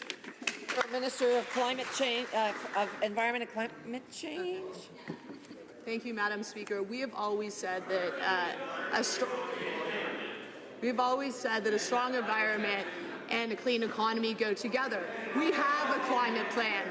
We are following through on that climate plan, and the investment in the twinning of the Trans Mountain Pipeline fits within that climate plan. Why? Because the NDP government in Alberta has serious action on climate change. They put a price on pollution, they're phasing out coal, but they've also put the first ever hard cap on emissions in the oil sands. That is how this fits in our climate plan. Of course, we're doing more. We're making investments in...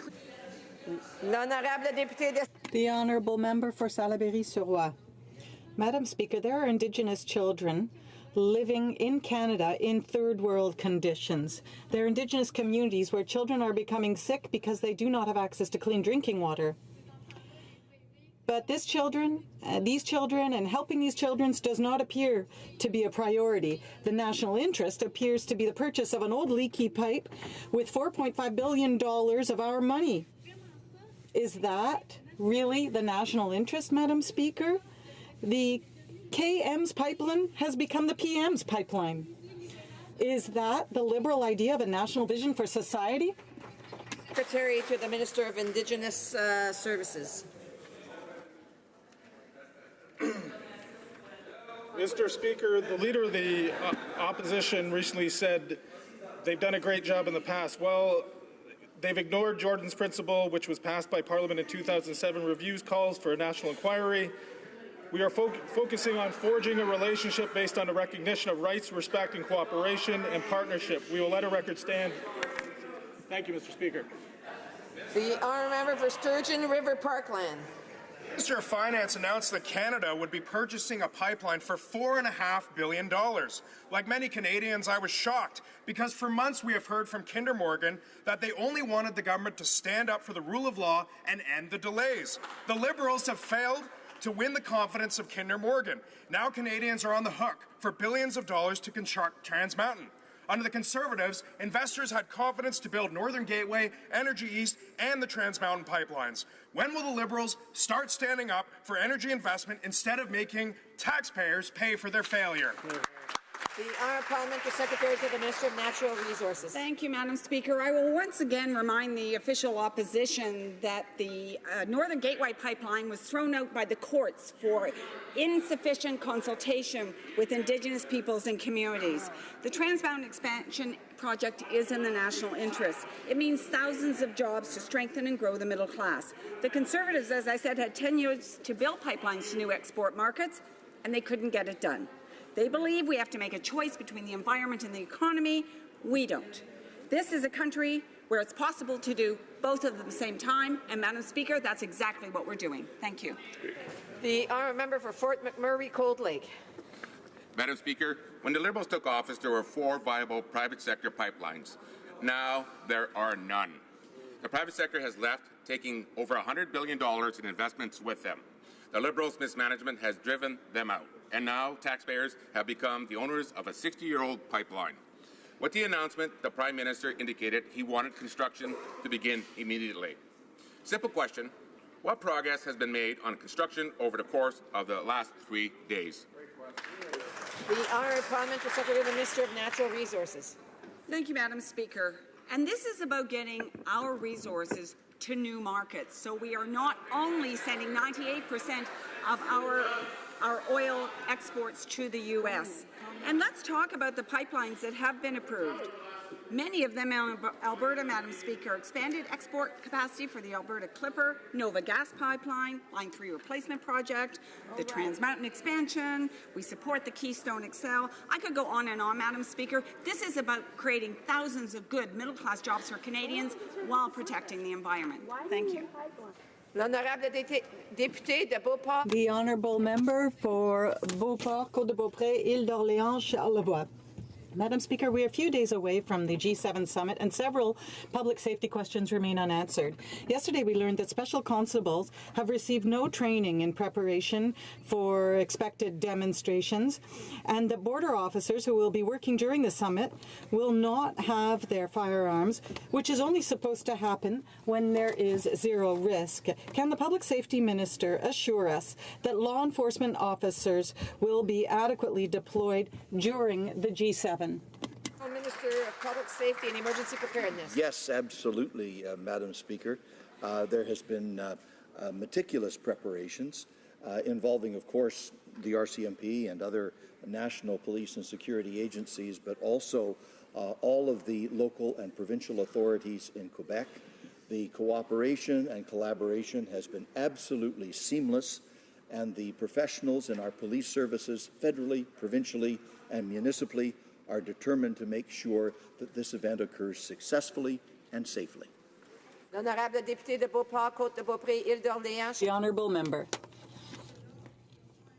Given that the security forces responsible for public safety during the G7 are not ready and do not have all the necessary equipment to deal with potential confrontation, and that this has been in the media, will the Liberals take responsibility, immediately deal with this worrisome situation, and reassure those affected by the G7 that they will be properly protected and compensated for any repercussions?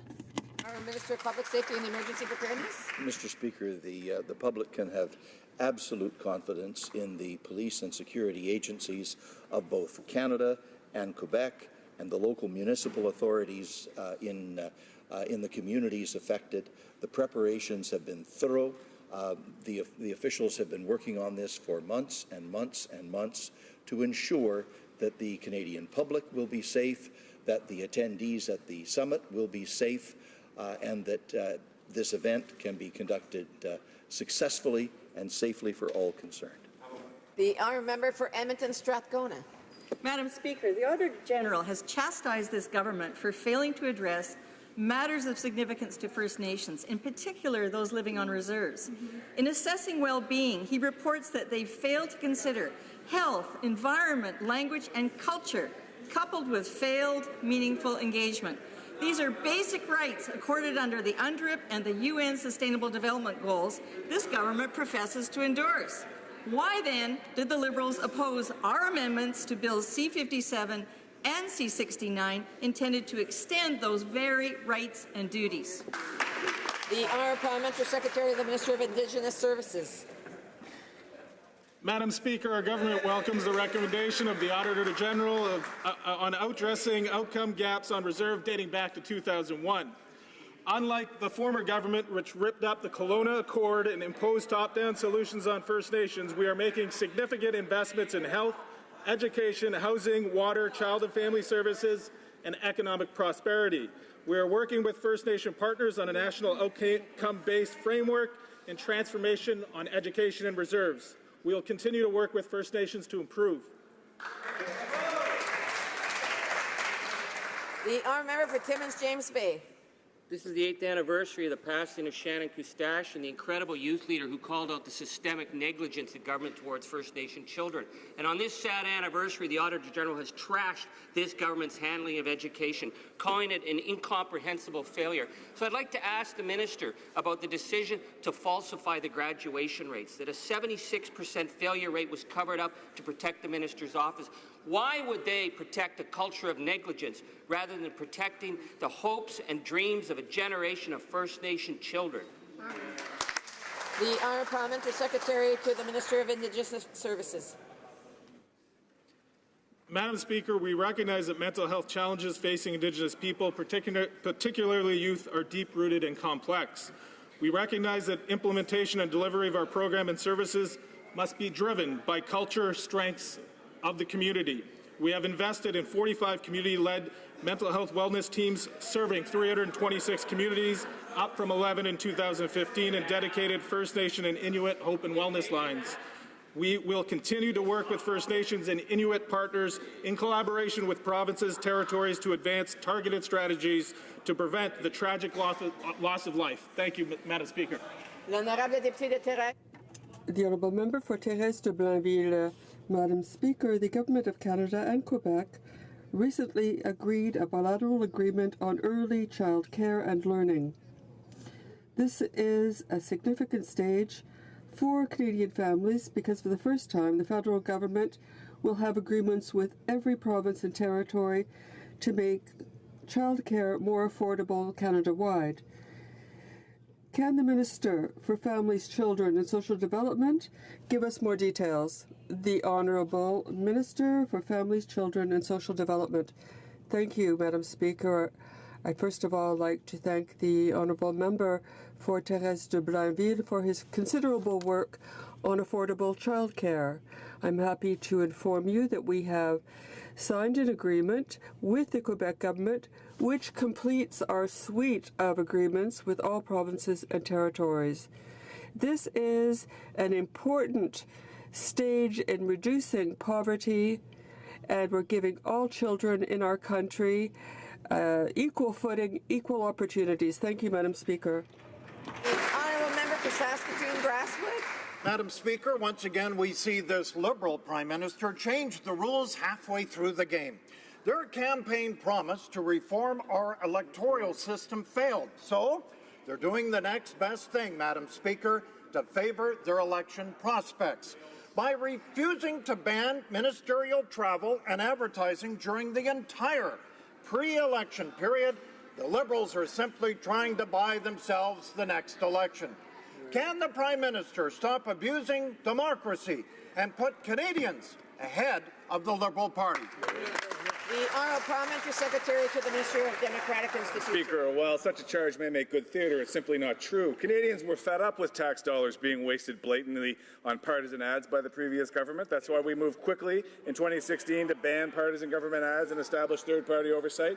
We also banned government advertising in the 90-day period to precede the fixed date election period as well as for any other government program that has yet to be approved by Parliament. And by focusing on government advertising on Canadians' needs instead of on partisan objectives like the previous government, we've been able to cut off the government's advertising budget by almost a half. The Honourable Member for Portneuf-Jacques-Cartier. Thank you, Madam Speaker. Why is this government trying to prevent communication with the public through advertising for political parties in the pre-electoral period? Why limit the right to communicate with Canadians? What is this Liberal government afraid of? Why are Liberals trying to muzzle politicians who have ideas and platforms that are different from this destructive Liberal government? Is this democratic to take away the right to speak? Is this the new Liberal way of doing politics? Canadians don't want money wasted, didn't like seeing money wasted on the partisan spending of the former government. That is why in 2016 we prohibited publicity. Which we... Bilingual, Madam Speaker, if you don't mind. Fixed date election and for any government program that has yet to be approved by Parliament. Concentrating on the need of Canadians rather than partisan objectives.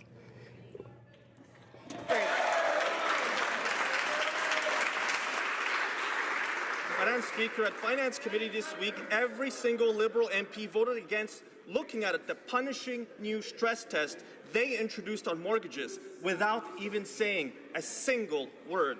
As many as 100,000 Canadians could be blocked from purchasing a home. Up to 150,000 Canadians could lose their jobs because of this economic slowdown.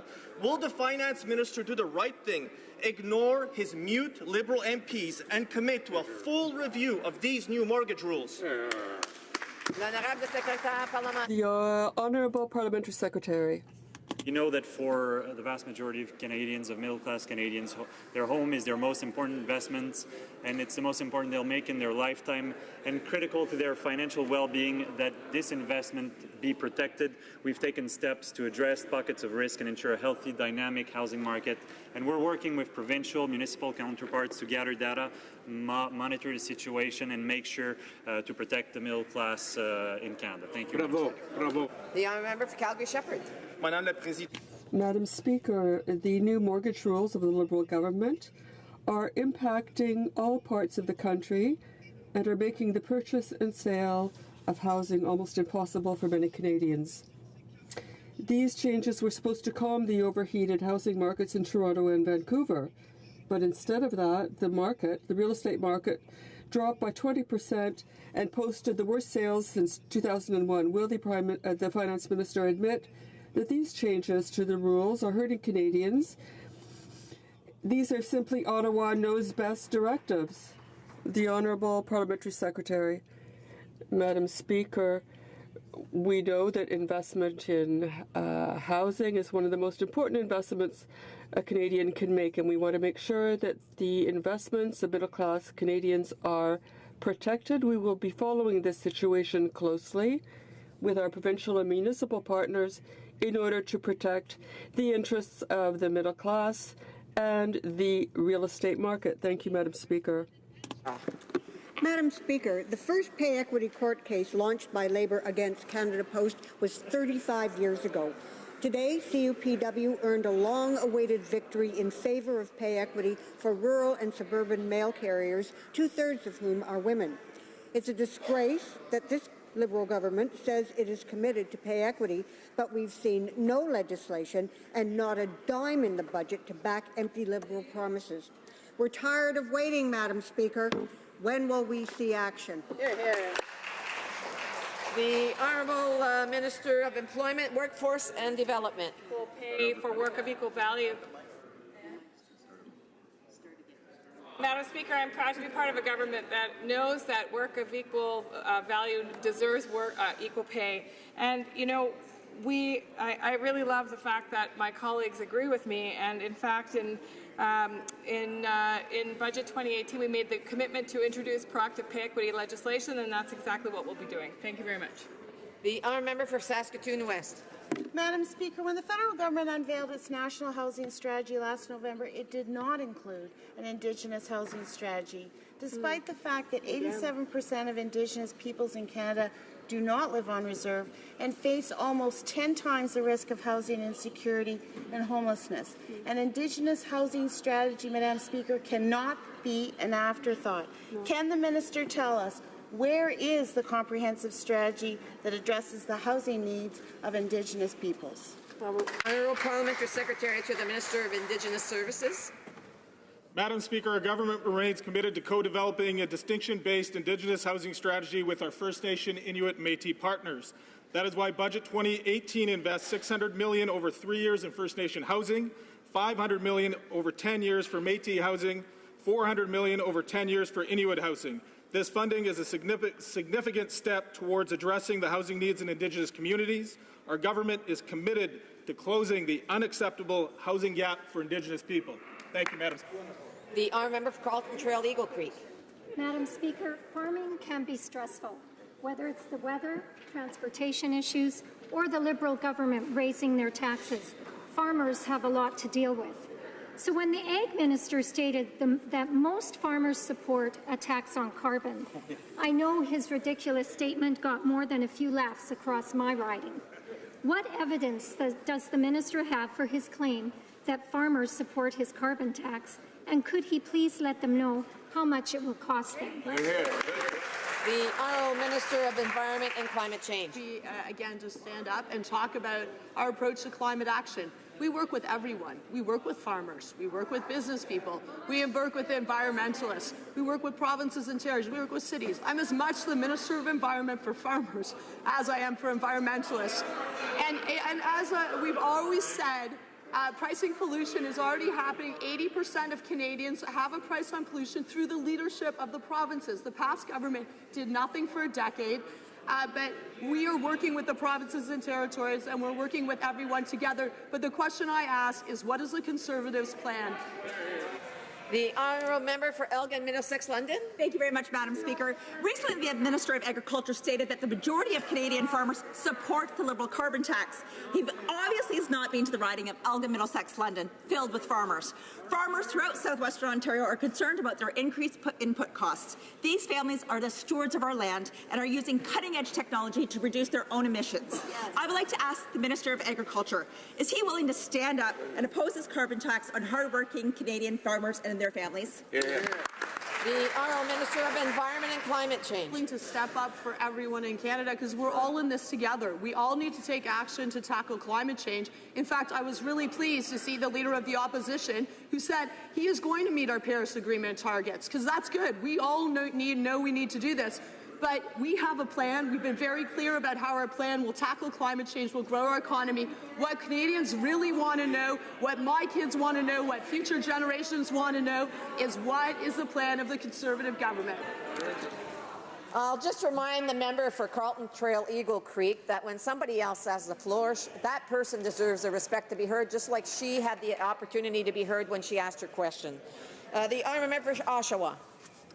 Madam Speaker, the Prime Minister has known about American tariffs for months. He instead chose to focus on luxury vacations and photo ops while ignoring the future of Canadian workers.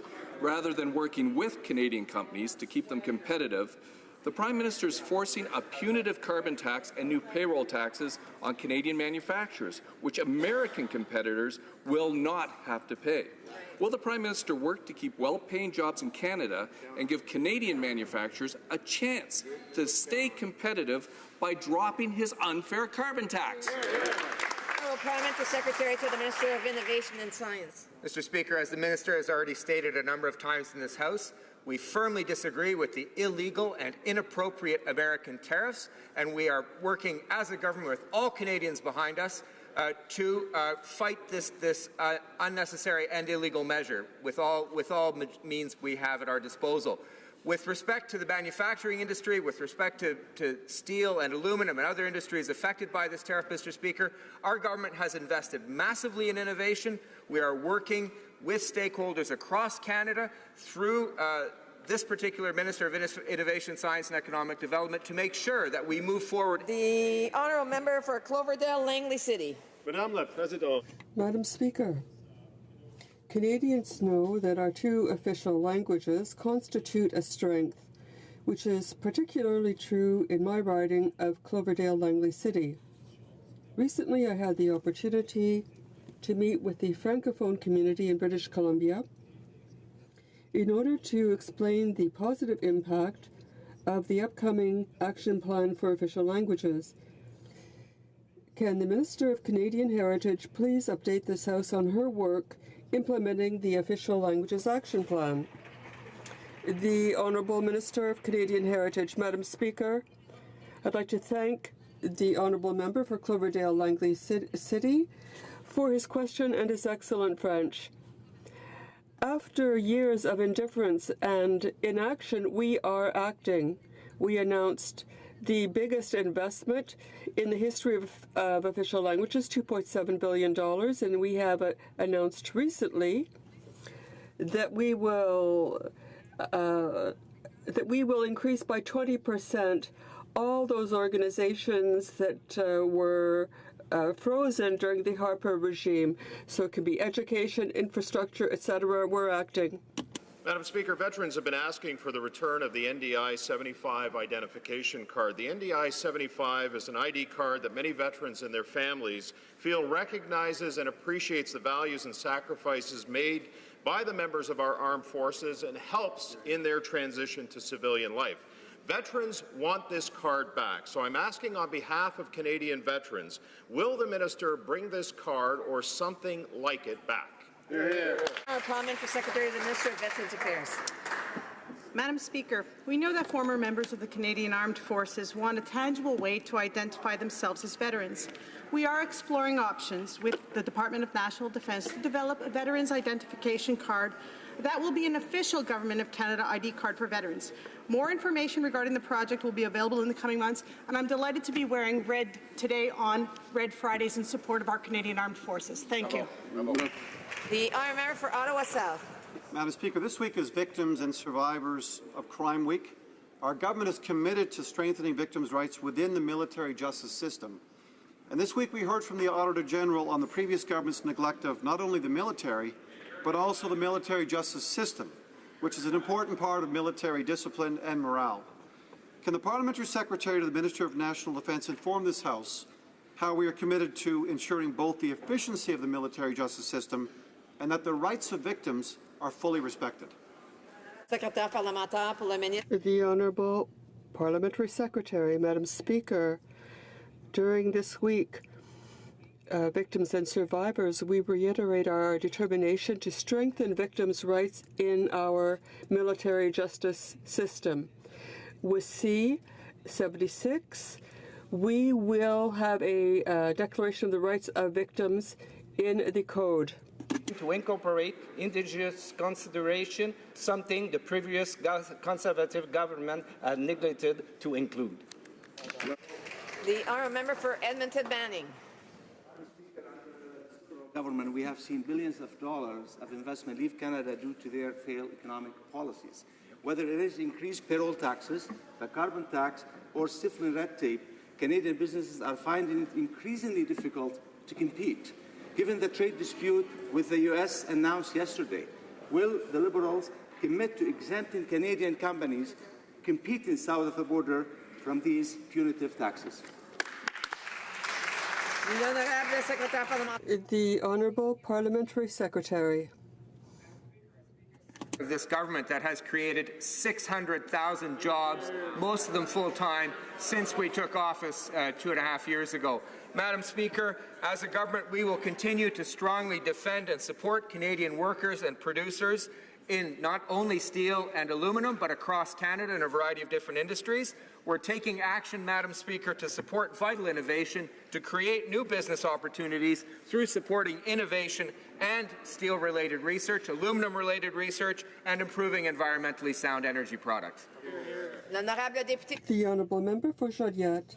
Madam Speaker, for the TMX pipeline to go forward, the government has pledged to assume all risks. If the project contravenes provincial legislation, Ottawa pays.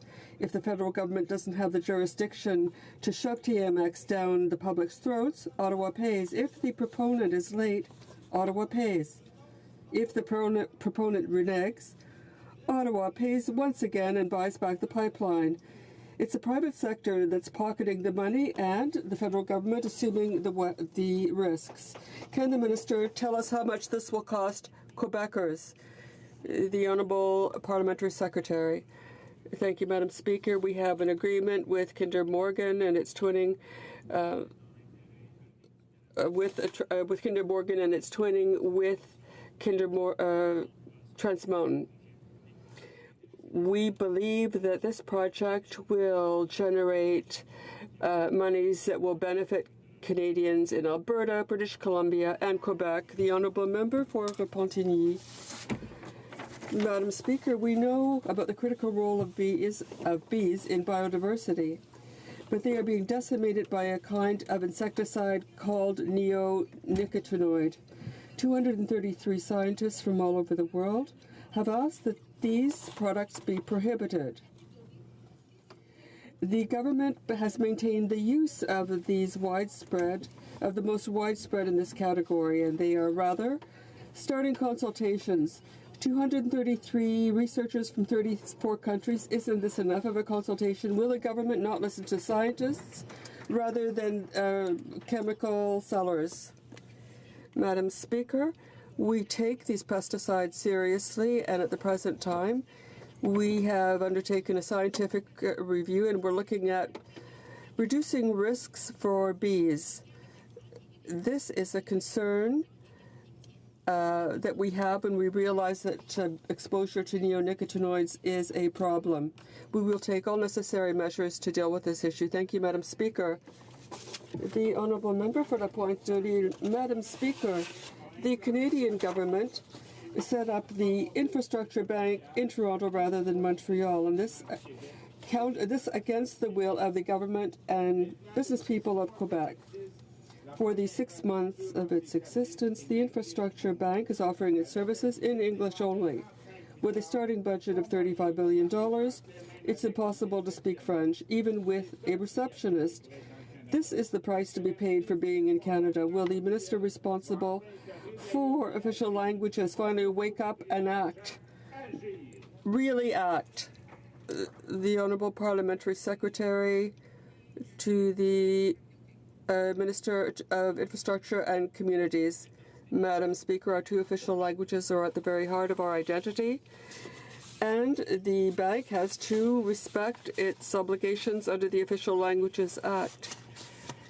But Claire Lavallée is the first CEO of the bank. She has all the skills and requirements necessary. And this is we will watch to see what CEO Lavallée has to say, and we know that both official languages will be respected. Well, that's the end of question period.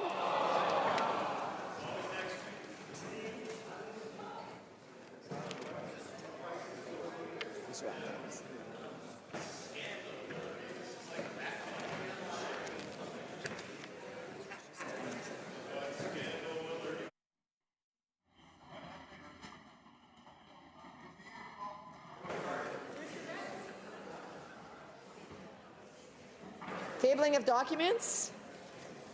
The Honourable Parliamentary Secretary, the Leader of the Government in the House of Commons. Thank you, Madam Speaker. Pursuant to Standing Order 36, Bracket 8, I have the honour to table in both official languages the government's response to 12 petitions.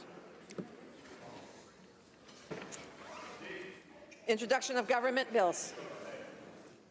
Statements by ministers. Rapport de délégation interparlementaire. Reports from interparliamentary delegations. Mr. McGuinty. L'honorable député d'Ottawa-Sud. The honourable member for Ottawa South. Madam Speaker, pursuant to Standing Order 34.1, I have the honour to present to the House in both official languages 2 reports of the Canadian Group of the Inter-Parliamentary Union respecting its participation at the IPU parliamentary hearing on the occasion of the 62nd session of the Commission on the Status of Women in New York, United States on March 3rd, 2018, and at the 138th Assembly of the IPU and related meetings in Geneva, Switzerland, from March 24th to the 28th, 2018. Thank you, Madam Speaker. Reports from interparliamentary delegations. Presenting reports from committees. The honourable member for Toronto Danforth.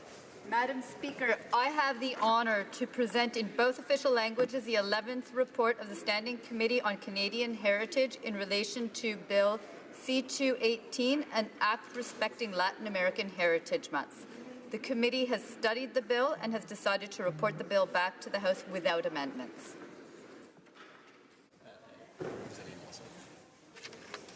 Introduction of private members' bills.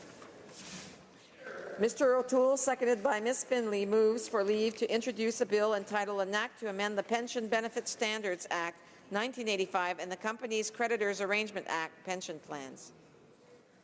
This motion is deemed adopted. The honourable member for Durham. Thank you very much, Madam Speaker. It's an honour for me to rise today to introduce a private member's bill to address some of the unfunded liabilities that pensions are facing that we see run into major problems when there's insolvency. This bill seeks to improve pensions, to provide Canadian workers with security and certainty. They work hard. Worried about their future. This bill is not a magic bullet, Madam Speaker, but it has 3 concrete things that will help address this issue with underfunded defined pension liabilities. First, it will give more options to pension administrators and monitors to maximize the value and returns for pensioners in their retirement years. Second, it will work with the chief actuary to make sure that the issue of reporting pension liabilities and unfunded liabilities out there will be reported to provinces, provincial securities regulators, to allow us all to work on this challenge. And third, fairness. It will set fair limits on key employee retention plans, bonuses, some of the things that have angered pensioners when they see executives receive exorbitant payouts while they're getting less in retirement. So I truly hope this is public policy to make a real difference on an issue that concerns Canadians, including those in my area of Durham. Genmo and other organizations have brought this to me, so this is a step forward that I hope all parliamentarians can get behind for our seniors who've worked hard for their pensions in retirement. Hear, hear. Mr. O'Toole, seconded by Ms. Finley, moves that the bill be now read a first time and be printed. This motion is deemed adopted. First reading of this bill, première lecture de ce projet de loi. Quand ce projet de loi sera-t-il? When shall the bill be read a second time? At the next sitting of the House. First reading of Senate public bills. Motion. Motions. Présentation de Presenting petitions. The honourable member for Sarnia-Lambton.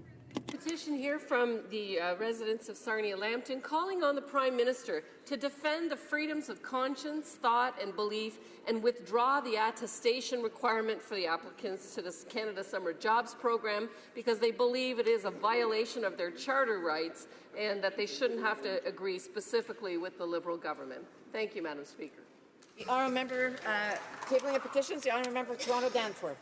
Thank you, Madam Speaker. It's my pleasure today to present a petition that was started by a woman in my community, Joan Howard, who lost her son, Kempton Howard, to gun violence. The petition is in support of providing the proper supports for the loved ones of murdered victims, having programming to divert youth from gangs, and to ensure that there aren't guns on our streets. So I'm pleased to present this petition. Thank you. Présentation de pétition, l'honorable député. Presenting petitions, the honourable member for Salaberry-sur-Roi. Thank you, Madam Speaker. This petition was signed by around 1,000 people in my riding. It calls on the Government of Canada to take a position on the federal responsibility around wetlands, and the idea is to prevent natural disasters, which are increasing in frequency. Thank you. The petition. Presenting petitions. Norfolk. Madam Speaker, I'm pleased to present a petition on behalf of constituents in my beautiful riding of Haldimand, Norfolk, who are concerned about the insufficient amount of funding available for global education for girls. This petition calls upon the government to discuss this issue at the upcoming G7 summit in Quebec. Thank you, Madam Speaker. Tabling of petitions, the honourable member for London Fanshawe. Madam Speaker, and I have 3 petitions. The first is an electronic petition, and it is addressed to the House in regard to medals of service. At one time, the Government of Canada issued the Canadian Volunteer Service Medal for those who had served voluntarily in the Canadian Forces. Now, unfortunately, Madam Speaker, this was terminated in March of 1947, and these citizens would like the Government of Canada to recognize by the creation and issuance of a new Canadian Military Volunteer Service Medal the honorable service of Canadian military forces, reserve forces, cadets, and all of those who have served our country with distinction and honor. The second petition, Madam Chair, is in regard to navigable waters. Now, we've heard a great deal today about protecting the environment, but unfortunately, the previous Conservative government stripped environmental protection under the Navigable Waters Act, leaving rivers and lakes vulnerable to development. And in my city of London, the Thames River is a heritage river. And so the petitioners are calling on the Government of Canada to fulfill its promises in regard to environmental protection and support my bill, C-355, and commits to the protection of the Thames River, and I would hope, Madam Speaker, many others. And finally, a petition in support of postal banking. Nearly 2 million Canadians desperately need an alternative to payday lender predators.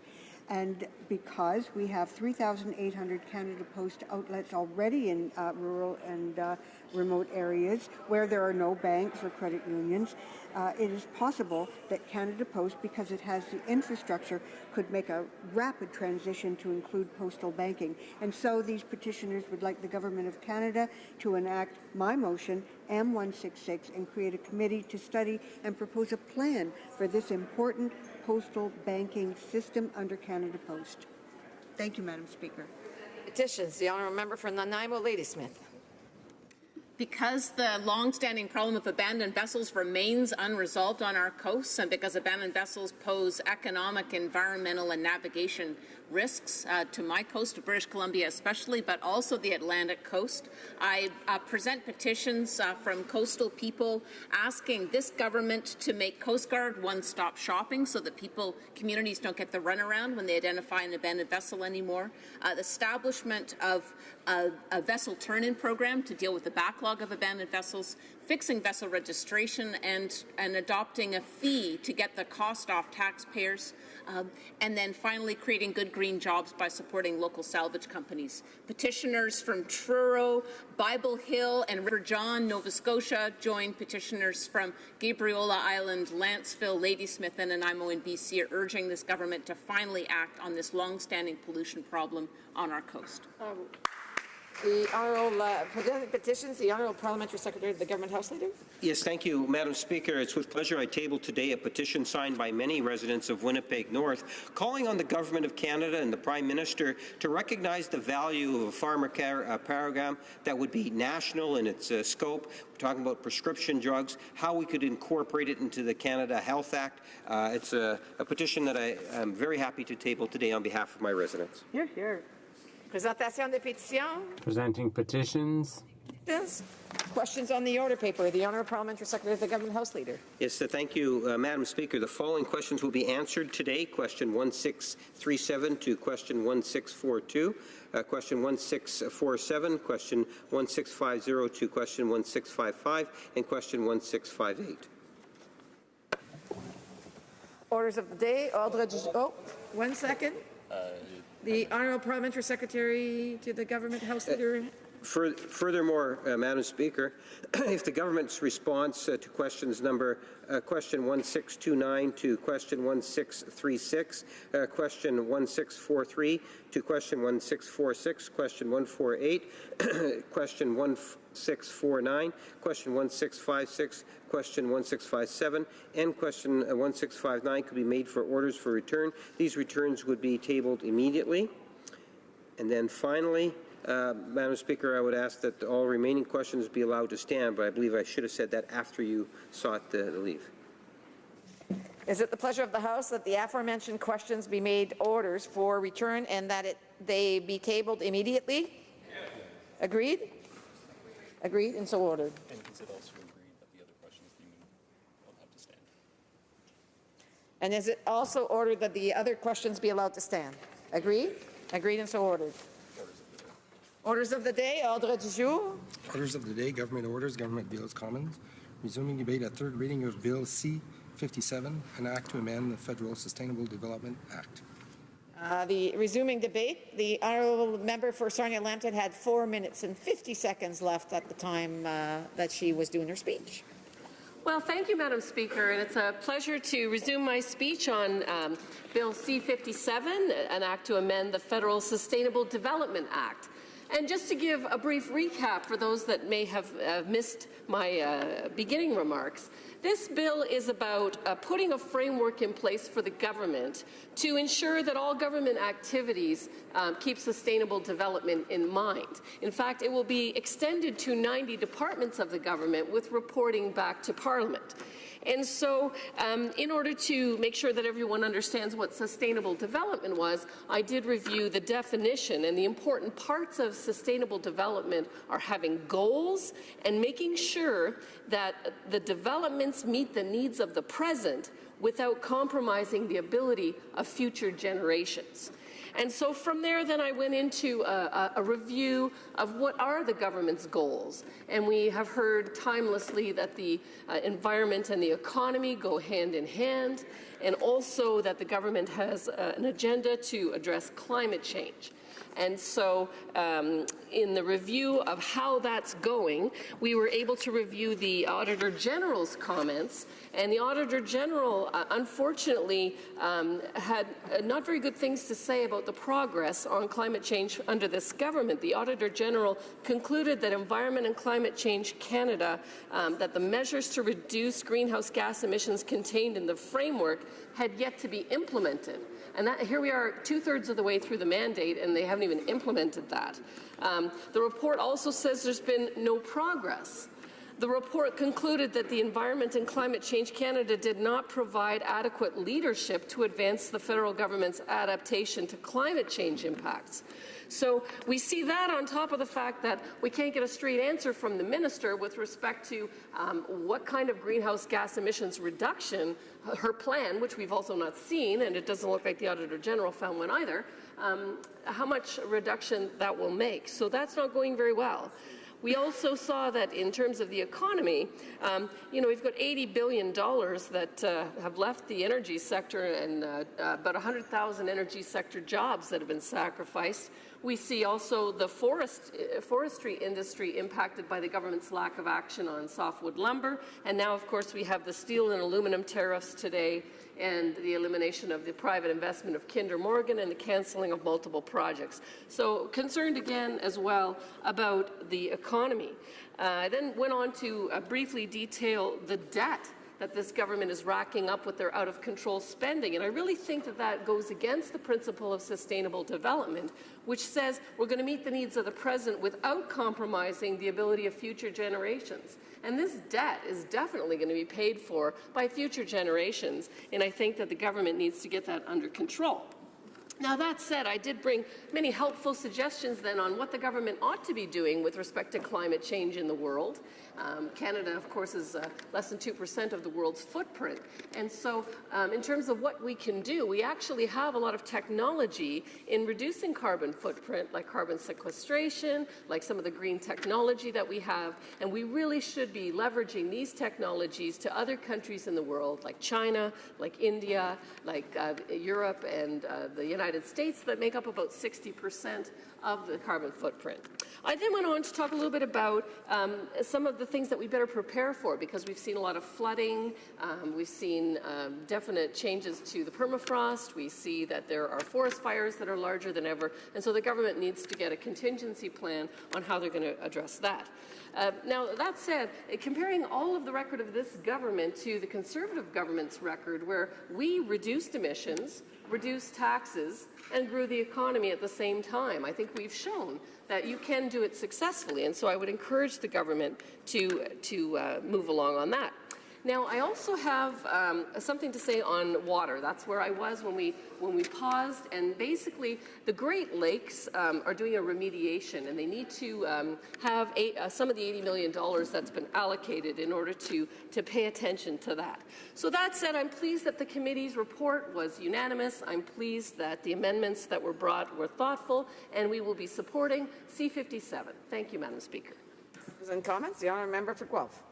Madam Speaker, and thank you to the honourable member from Sarnia-Lambton for her interventions today. The constituents in Guelph are really excited about the developments in Sarnia. We're looking at the Ontario Federation of Agriculture telling us about the Suncor facility, the St. Clair ethanol plant, and the opportunities that brings farmers for carbon credits under our the Government of Ontario's carbon credit program. She mentioned the bioindustrial park in Sarnia, and Guelph has a net zero water treatment plant that some of the technologies that Sarnia is using, Guelph is using. I'm really excited to see the clean tech opportunities, the other opportunities that we could share through Bill C-57 in terms of greening our government operations.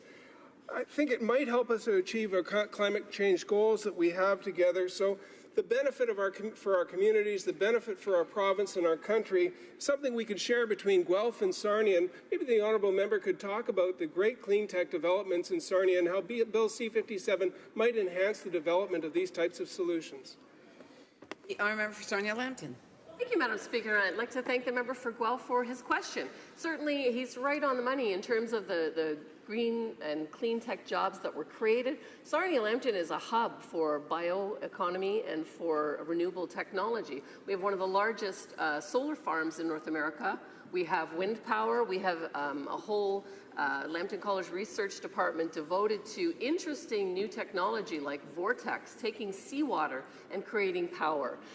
We have a number of sustainable smart houses and technology like that can be leveraged. So I think Canada is on the leading edge of this, both in Guelph and in Sarnia. And, you know, there's things that we can do within the country, but even more importantly, the real opportunity for us is to leverage this to the world. You know, our own footprint is so small that eliminating the whole thing is not going to fix climate change in any way. But we can do a lot by leveraging this kind of clean tech to the countries that I mentioned. And also, if we can get our oil to the coast and get it out to China and India, Korea, and some of the developing nations that are currently building 453 coal plants, that will go a long way as well to address the issue. Thank you, Madam Speaker. Questions and comments. The honourable member for Rosemont-la-Petite-Patrie. Thank you, Madam Speaker, and I'd like to thank my colleagues for her remarks. Unfortunately, for 2.5 years now, we've seen the same behavior over and over again on the part of the Liberal government. And it basically boils down to this. They say one thing and they do the opposite.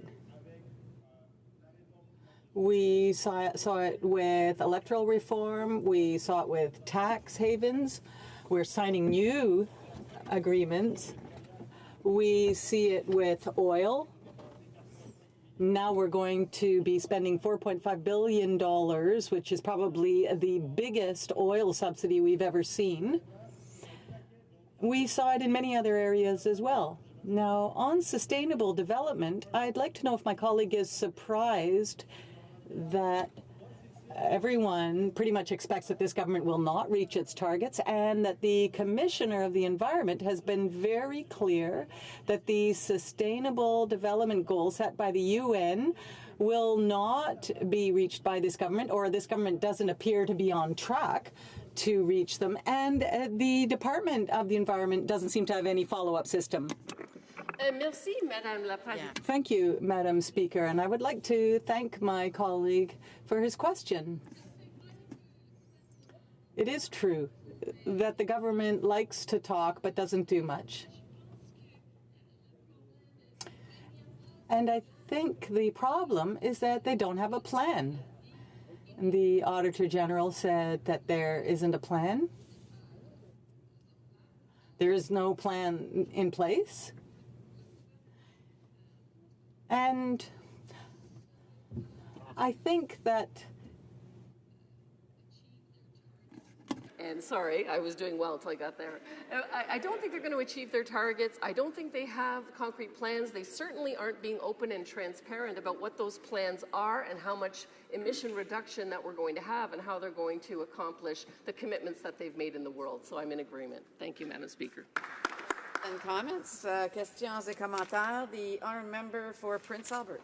Well, thank you, Madam Speaker. And I asked my colleague in her presentation, when we talk about targets and emissions and overall pollution in general, when she looks forward, what does she see happening to our economy, our competitiveness, and our business community, our manufacturers, our chemical industry? What does that look like when you have a government that doesn't have a plan? How do they make investments? How do they react? How do they plan into the future when there is no leadership being showed by this Liberal government? And I guess the other question I have is in regards to their future as a company here in Canada without a plan and not being competitive, why would they invest here in Canada? Why would they stay here? The honourable member for Sarnia Lambton. Well, thank you so much, Madam Speaker, and I'd like to thank my colleague for that excellent question. This is exactly the heart of the issue, is that the government here has created an environment or a climate for business that is uncertain. They've got this new, long environmental approval process that's subject to the whims of the minister. That creates huge uncertainty. They've created an uncompetitive business environment by not reacting to the United States lowering taxes and not, in general, having carbon tax anywhere but California. And so, once again, they've created an uncompetitive environment. They've increased the burden on small businesses here. And with the carbon tax that's coming into place at multiple increasing levels, this will just continue to squeeze the pressure. Kinder Morgan is the last in a long line of signs to the government that private investment is not feeling secure in Canada, and this continued uncertainty will mean that people are going to take a long time before they return and start investing in our country. Thank you, Madam Speaker. Then comments? Questions et commentaires? L'honorable député de Rosemont-la-Petite. The Honourable Member for Rosemont-la-Petite-Patrie. Thank you, Madam Speaker. I'd like to hear what my colleague thinks about something else now, about this lack of compatibility or consistency between increasing oil production with achieving the Paris targets on greenhouse gas emissions reductions. Does she think it's a good investment to buy an old 65-year-old pipeline that will cost $4.5 billion, probably $7 billion more to be able to build the expansion, when it's all of the taxpayers that will assume all of the risk? Is this not a failure on the part of the government on all counts? The Honourable Member for Sarnia Lambton. To thank my colleague for the question. We need to keep in mind that this is a global problem that we're trying to invest. And so when we look at the Canadian oil industry, we know that we are the most environmentally savvy, the most sustainable in terms of development in the world. And so if we're going to try to truly help the world, and starting in our own country to meet our targets, one of the things we could do is get off Venezuelan and Saudi Arabian oil. There's a huge credit there. I've already talked about how replacing oil in other countries will stop them from building these 453 coal plants that are under construction. That is a huge, huge thing relative to the target agreements that we've made as Canadians. And so I think there's a lot that we can do leveraging. Within our own country, there's still a lot that we can do, but we see that the carbon tax that they're implementing is really not influencing behavior. BC's had a carbon tax for years, and they haven't seen emissions reductions. And in the Ontario program, they've exempted most of the large emitters from the program. So this is just a cash into the government's pocket, and it's doing nothing for the planet. I think there are solutions we can bring that really would address the problem. Thank you, Madam Speaker. For a brief question, the Honourable Parliamentary Secretary to the Minister of International Development. Thank you, Madam Speaker, and it's always wonderful to hear my colleague speak. But I wonder if we could just go a little bit broader. The Sustainable Development Goals is a comprehensive, integrated 17 goals, 169 targets. We've looked at our Canada Child Benefit, which helps reduce poverty, our budget, which looks at gender, our Ocean Protection Plan, which looks at another goal, which is life underwater. I'm wondering if she would not agree that our government is taking some pretty significant steps to ensuring that we meet the 17 goals and 169 targets. The Honourable Member for Sarnia-Lambton, a brief answer. I certainly agree that when you have things that you're measuring, that you will improve. The problem is this government is not being open and transparent with Canadians about what is the plan, what are the targets, what are they trying to achieve. And so how are we expected to know whether it's good or not when we really see nothing going on, and the Auditor General has said that in her report. Thank you, Madam Speaker. Reprise de débat, resuming debate. L'honorable député. The Honourable Member for Rosemont, La Petite Patrie. Thank you, Madam Speaker. It gives me great pleasure to rise in this House to speak to Bill C-57. So this is a bill that amends the Federal Sustainable Development Act. And it's an issue that is extremely important. I'm going to get to that issue, but first I'd like to start with a bit of a preamble, Madam Speaker, on the fact that I think it is so unfortunate and so deplorable that once again we're speaking about crucial issues that are so important to us as a society and for the planet, but we have been gagged. Once again, debate time has been limited and our ability to debate and improve this bill is being restricted. We'd like to be able to see how we can enhance the plan so that we have a robust plan for sustainable development. But once again, the Liberals, breaking a very clear promise that they made during the election campaign, are limiting debate time.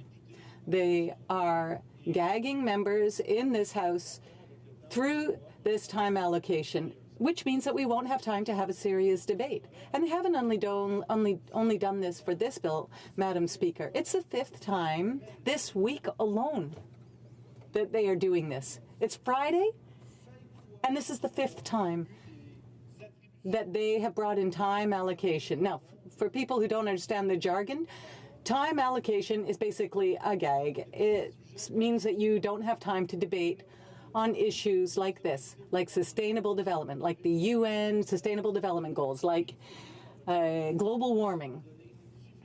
And we need sufficient time to be able to debate this issue honestly, thoroughly, and in depth. Madam Speaker, it is so important that I myself am convinced, and I think probably other colleagues are convinced too, that climate issues, biodiversity protection issues, climate change issues really are the challenge of our times. Our children and our grandchildren will hold us to account on our ability to meet these challenges and ensure that we are going to preserve the environment for them, and that we're not going to exceed that 2% increase in global temperatures that could end up triggering, and I'm weighing my words carefully here, that could trigger catastrophic events. We know that this has been proven scientifically. We know that climate change has been proven scientifically.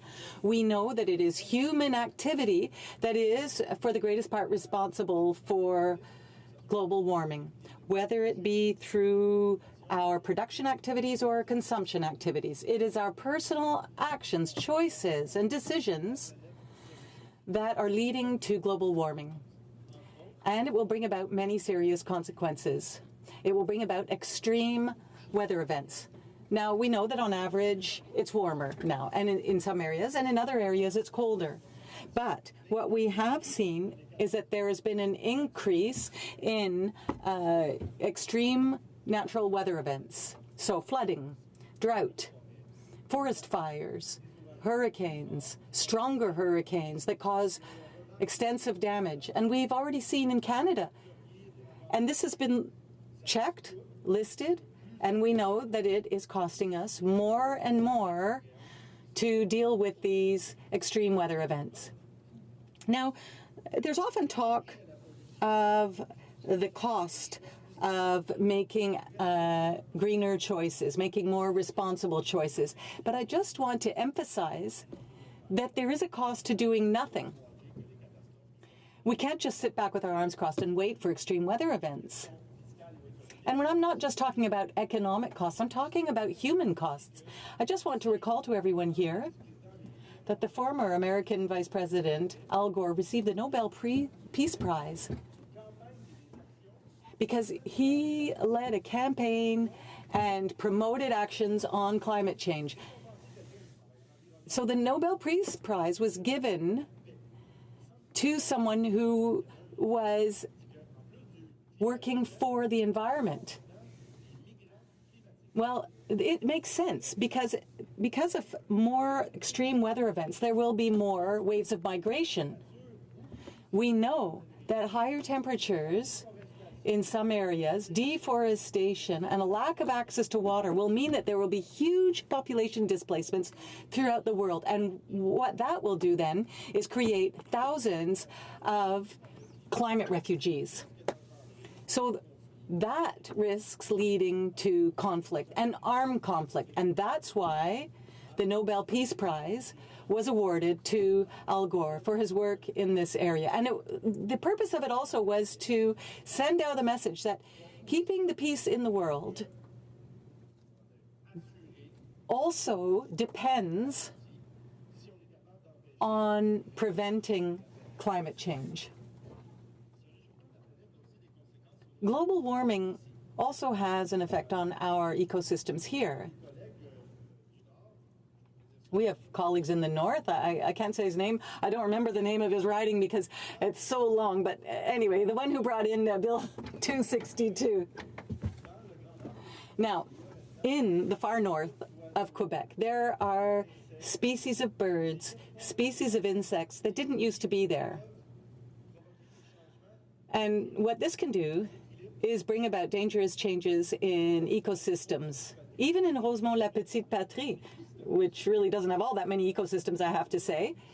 Even in that riding, we had to cut dozens of trees that were affected by disease that didn't used to exist in our area. But because of climate change, these diseases are moving north, and now they're attacking our trees.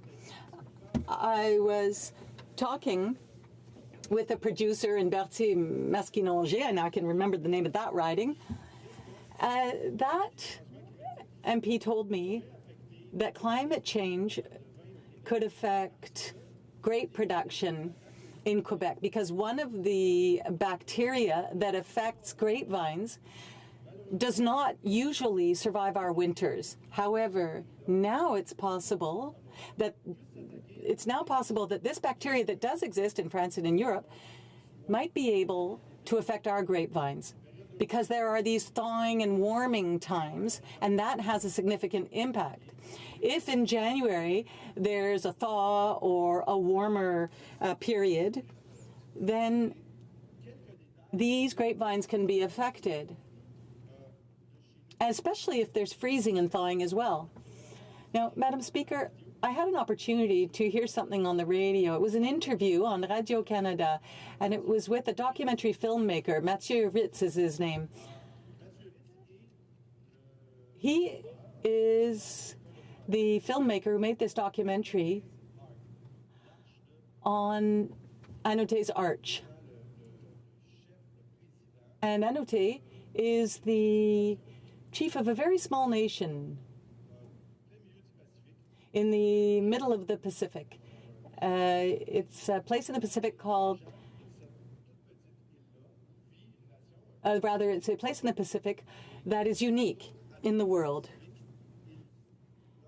And the island is only 1 meter above sea level.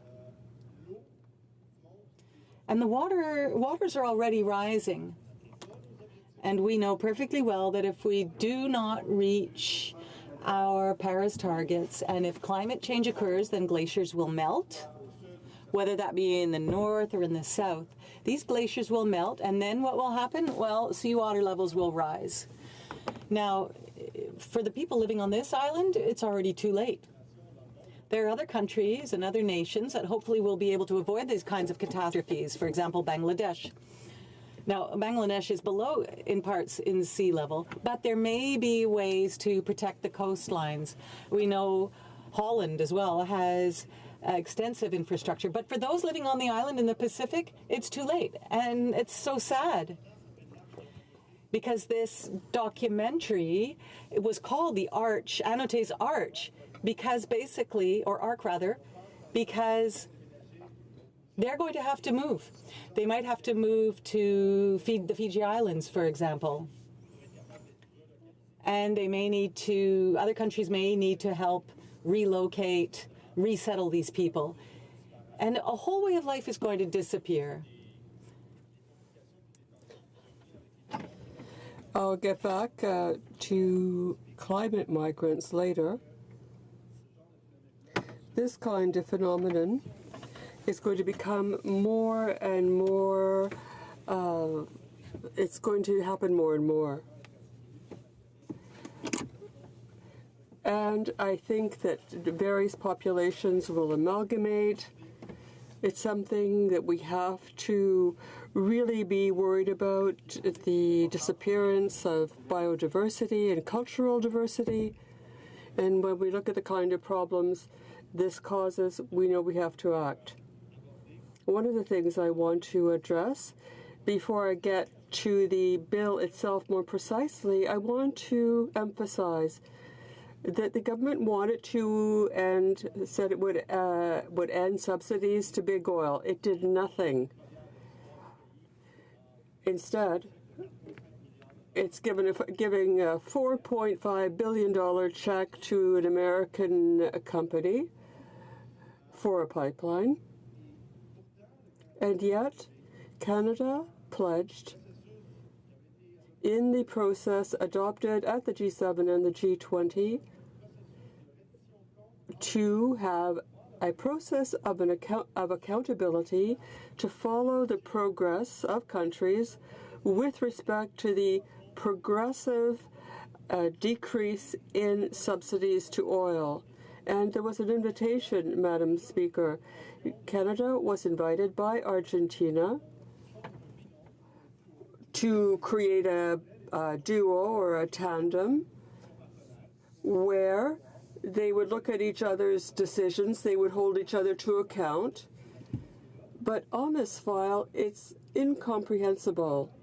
The Liberal government didn't even respond to Argentina's call for action. Argentina is still waiting for Canada to say, yes, we will participate with you.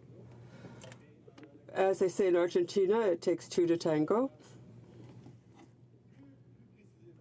But more precisely, more specifically, its actions with big oil are flagrant. They say one thing, they do the opposite, and this is sad.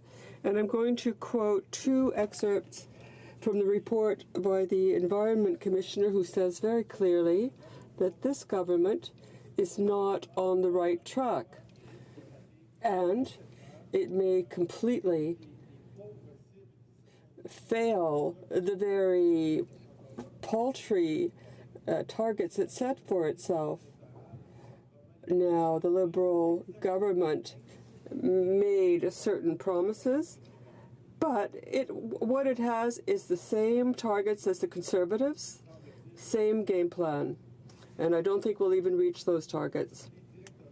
And I'd also like to, again, quote the Commissioner's report, who says, given the policies and measures, both federal and provincial, we don't expect Canada to be able to meet these objectives by 2020. In order to meet the 2030 targets, Canada would have to take measures that go beyond those already provided for or underway.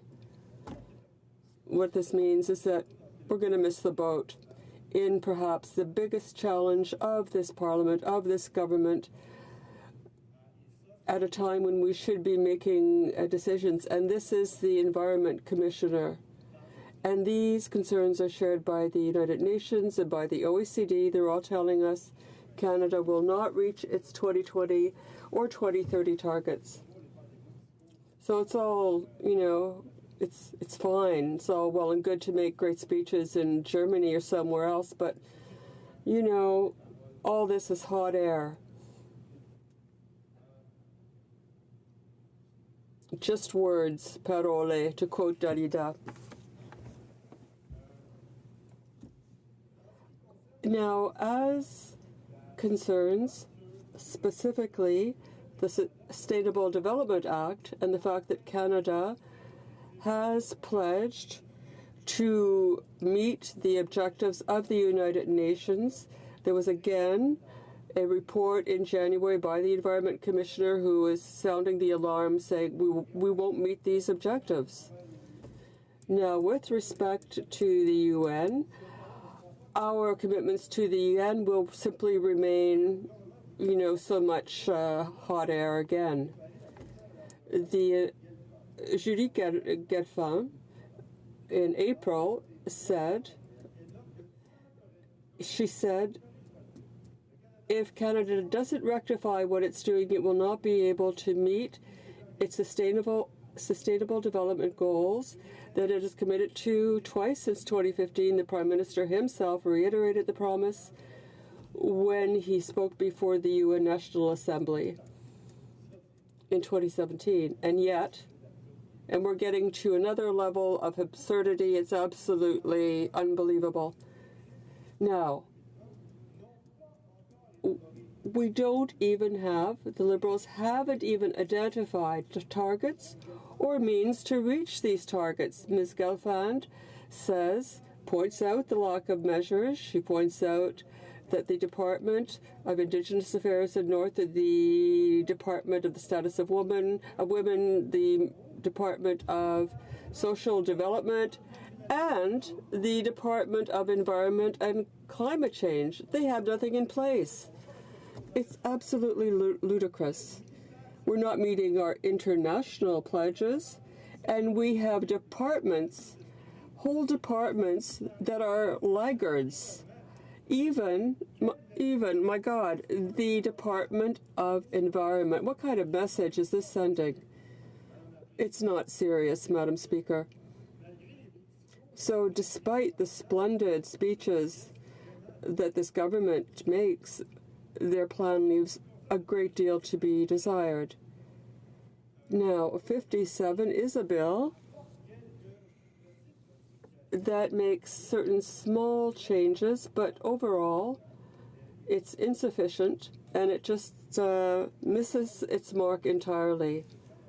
Now, if I have a bit more time, Madam Speaker, I'd like to talk about the rewriting of Bill C-74 adopted in 28, I believe. The global framework of the bill now on the table, and the approach, the framework is very weak. And in C-57, rather than the government talking about accomplishing a series of objectives, it simply defines a legislative framework within which a strategy can be developed. Now, what this means, in fact, is that once again, we'll have a framework, we'll go and consult, we'll, bandy about wonderful ideas, but there won't be any objectives set or any plan to achieve them. So nothing serious, nothing that will help us reach our goals. So just a lot of sort of cloudy meandering and another opportunity missed because we could have done much better. And something else. At the beginning, the bill passed in 2008. This was the beginning. There was no independent commissioner who could act as an auditor, like an auditor general in this area. And it's a pity because instead of creating this Auditor General of the Environment, so to speak, they simply created an Office of Sustainable Development, which would work within the Department of the Environment. Yeah, that's not what I call a plan.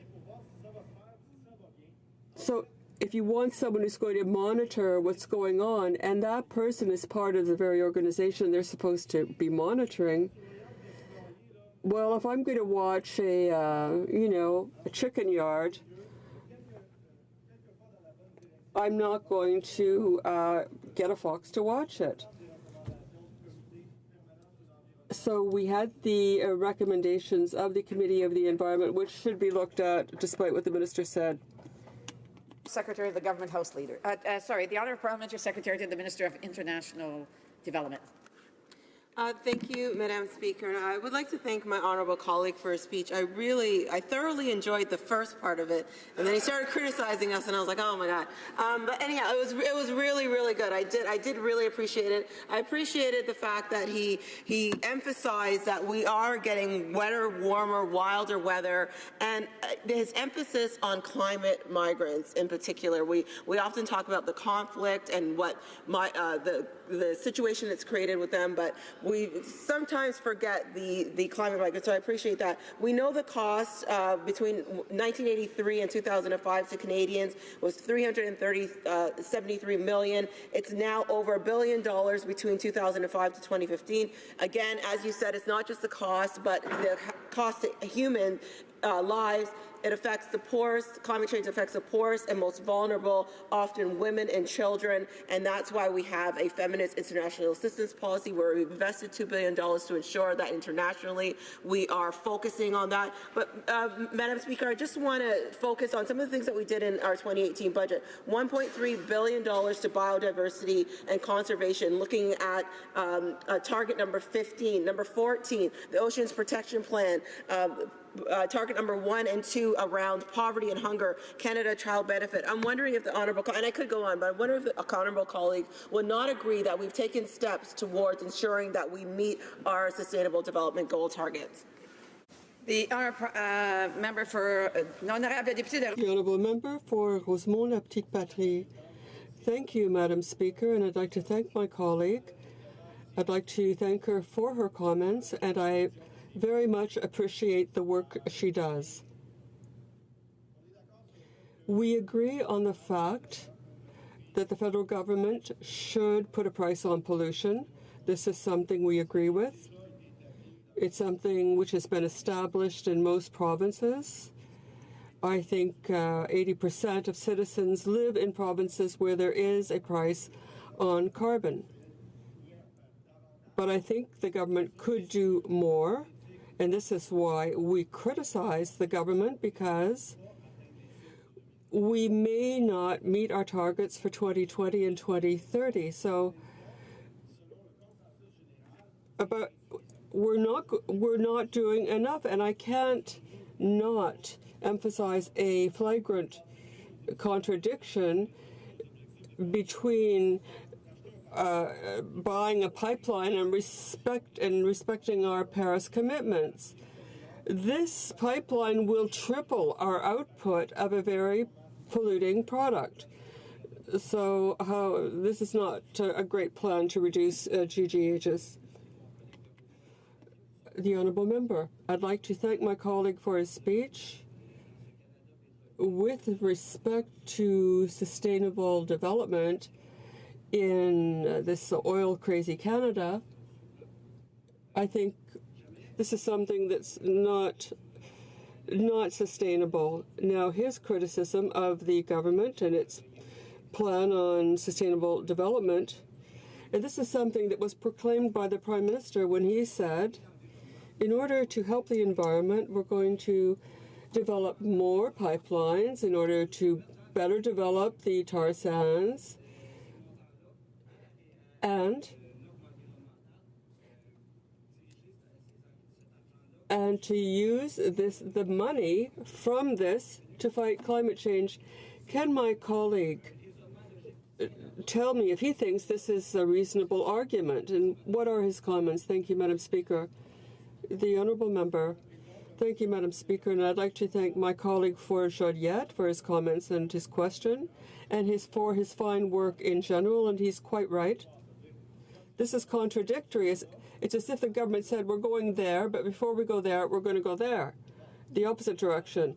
No, I think we can implement what we need to go in one direction and be consistent. Kinder Morgan is going to cost us $4.5 billion to buy this old pipeline that already has leaks.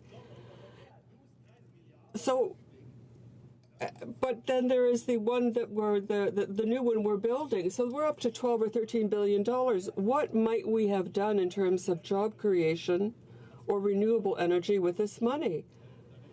Because instead of expanding a pipeline, we might have been building solar panels, wind energy. We could have had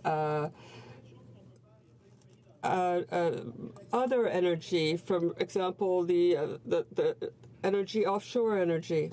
The Honourable Member for Salaberry-sur-Roi. Thank you, Madam Speaker, and I thank my colleague who always uses wonderful images to illustrate contradictions and to illustrate the absurdity of the decisions taken by the Liberals with respect to climate change, when the Environment Minister herself said that Bill C-57 was to offer measurable targets and better accountability with ambitious targets,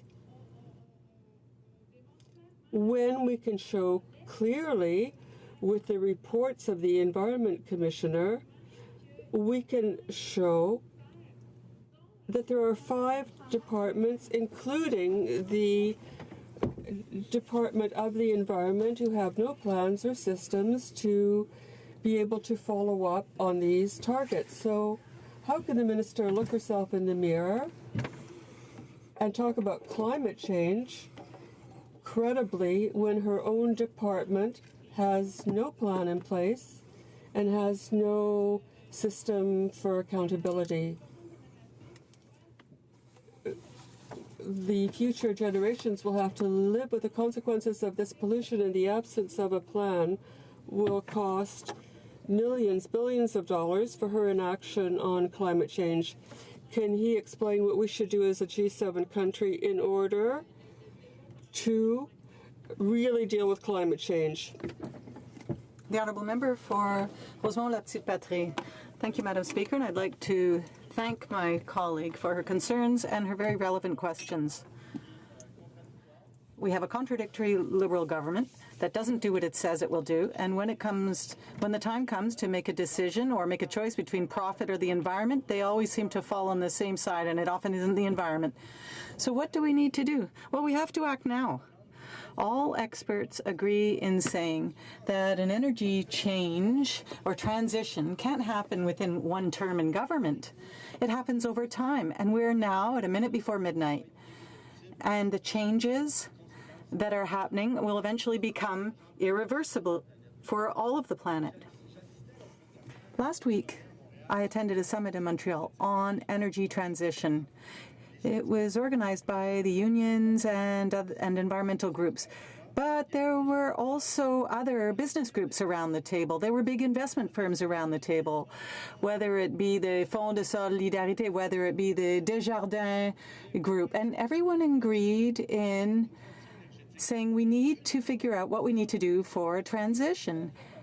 And one thing that really came out of this discussion was that there has to be training. There has to be worker training. We have to show people that, yes, they will have a job in a green and a clean environment. Thank you, Madam Speaker. We have time for one brief question. The Honourable Member for Guelph. And thank you to the Honourable Member from Rosemont-le-Petit-Patrie for his interventions. And Quebec has been a leader in Canada in terms of carbon economy and trading with California on carbon credits. The province of Alberta has set up a different system in which they're capping emissions. The pipeline that we've been discussing falls within those caps and also within Canada's long-term plan to meet climate change targets. I had a constituent interacting on social media last night talking about the elimination of the subsidies to the oil and gas industry. I found the website on nrcan.gc.ca under clean energy that spells out the reduction in subsidies by 2025, as well as the clean energy targets by 2030, 90% of Canada's energy will be through sustainable energy. That website shows an accountability for our government. I wonder whether the honourable member has had a chance to look at that website. Thank you, Madam Speaker. The Honourable Member for Rosemont-le-Petit-Patrie, a brief answer. Yes, I'm aware of the program and I'm aware of the website. However, the Liberal government promised to phase out oil subsidies in this term in government, and that's a 2025 plan. We don't know if they'll still be in power. Probably not, actually. So the first thing this government should do, if it's serious, is talk about mutual accountability. Is the débat? Resuming debate. Député de Pontiac. Honourable Member for Pontiac. And I'd like to split this time with my colleague, the member for Ottawa South. I'm proud today to speak to the Bill C-57, an act to amend the Federal Sustainable Development Act, which is a really important step towards realizing this government's vision that Canada is going to become one of the greenest countries in the world, and one that ensures that the quality of life for Canadians all across the country continues to improve.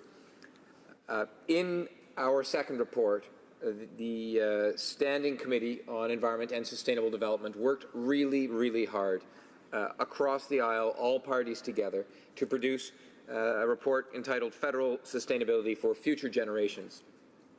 And it was made clear in that report that reforms needed to be made to this law, and that's what Bill C-57 is all about. As I'm going to explain, the amendments in this bill, and in particular to the purpose of the Act, clearly show that sustainable development and environment are at the forefront of our thinking and of our government's decision-making as we move forward.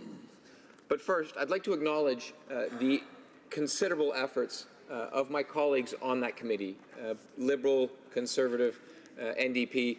The efforts were really collegial. It was actually my first experience working on a committee project, and it was a very, very positive one.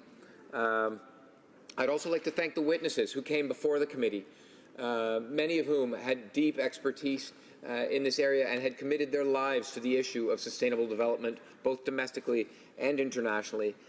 And ultimately, what they helped us achieve was a unanimous report that provided insight and recommendations that were instrumental in helping shape the amendments that we now see in Bill C-57. I want to acknowledge in particular the contributions of the Honourable John Godfrey, who is now a special advisor to the Ontario government on climate change. It is John Godfrey who brought forward the original private member's bill that became the Federal Sustainable Development Act during a minority government and established the foundation for federal sustainable development strategies that are brought together by each department. So I guess I want to start by saying that this really is all about shifting towards a government culture that is reflective of the transparency and accountability that Canadians have come to expect from their governments. In terms of the strategy that has been developed for 2016 to 2019, there have been improvements every single time a strategy has been brought forward, but in particular with this one, it has gotten a lot better. It has set the government on a path that this government will follow for the next 3 years, and it has a vision for sustainability, not just across Canada, that is ambitious, more ambitious and more aspirational than past strategies, but it has more specific targets. It incorporates more social and economic dimensions and includes a wider range of departments and agencies. And I think that's one of the reasons why we've gotten so much more public engagement for that 2016 to 2019 strategy, which was consulted upon for several months. There were over 540 comments delivered to the government on that. But to return to Bill C-57, because really what Bill C-57 does is it sets the stage for the future strategies that will be brought forward by different departments and agencies and Crown corporations. It's going to focus on advancing not just environmental matters, but also broader sustainable development reporting. It's going to strengthen accountability by requiring that federal organizations report annually to parliamentary committees on their department's sustainable development progress, and that means they're going to be scrutinized publicly, and that is a very, very good thing. It's going to let people know what their government is doing, what departments are doing to implement sustainable development by building on a whole-of-government approach, department by department by department, and enable the measurement of government's performance with specific metrics. C-57 contains a number of new provisions that will support accountability and transparency. One of those is the principle of results and delivery, something that departments and agencies will have to take into account as they develop their own strategies, not just what are they aspiring to do, but also what are they actually going to be able to deliver upon. And these targets that they're going to be setting are going to have to be measurable. They're going to have to be time-bound. So I think really what we're seeing is a tightening of the screws around federal sustainable development strategies, and that is only a good thing. When an explicit role is identified in C-57 for Treasury Board in establishing policies and issuing directives in relation to the impact of government operations on sustainable development, that is a really positive development. And the reason I say this is because, as many constituents of mine in the Pontiac will know, every single department has its own specific challenges. Every single department has its own specific operations and policy issues that they need to address. The civil servants in my riding tell me regularly, Will, we would really like to have the opportunity to render our own department's actions more sustainable. And we know a pathway, but we need the mechanisms to help get us there. We need a tougher, stronger law to make that happen. That's what C-57 will provide. And I'm really, really confident that the hard-working civil servants in the Outaouais, in the National Capital Region, they will be very, very pleased to see that they're able also to track the performance of their department, their Crown Corporation, their agency that they work for as they work towards more sustainable operations.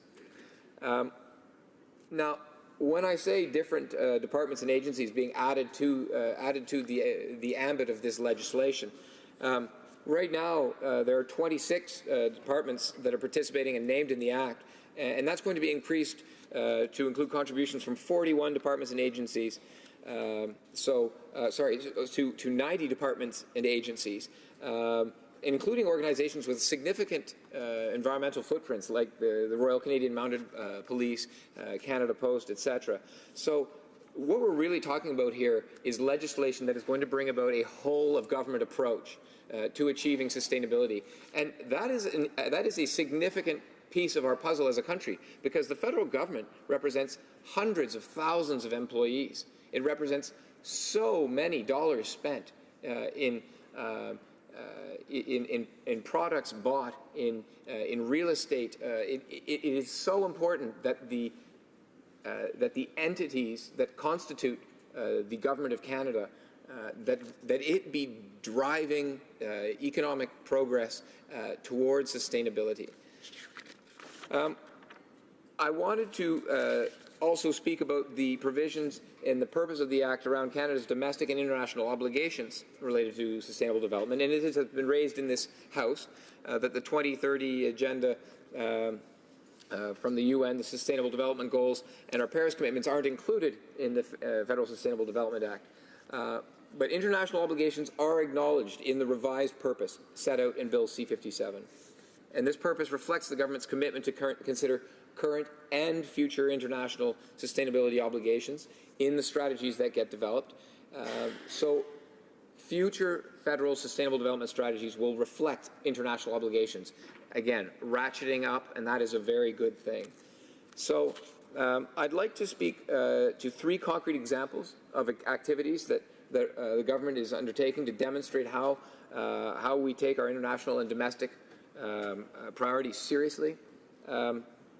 In particular, the voluntary national review on the 2030 agenda and our report to the United Nations Convention on Biological Diversity.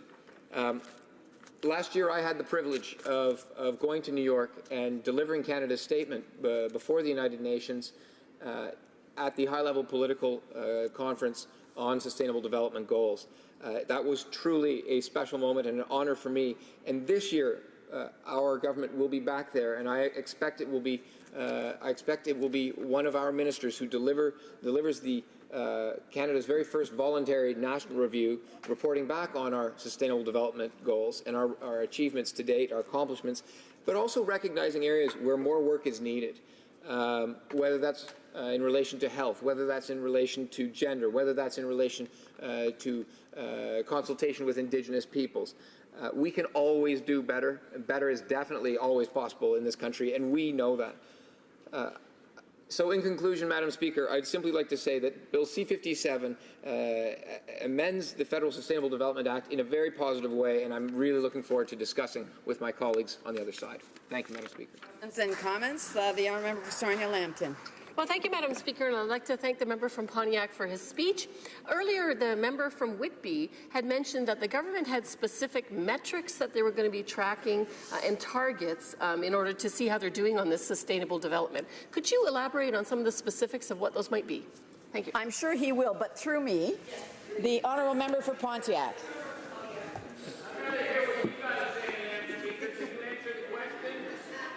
Thank you, Madam Speaker. And absolutely, I mean, this is an important question. The issue of metrics, the issue of concrete targets.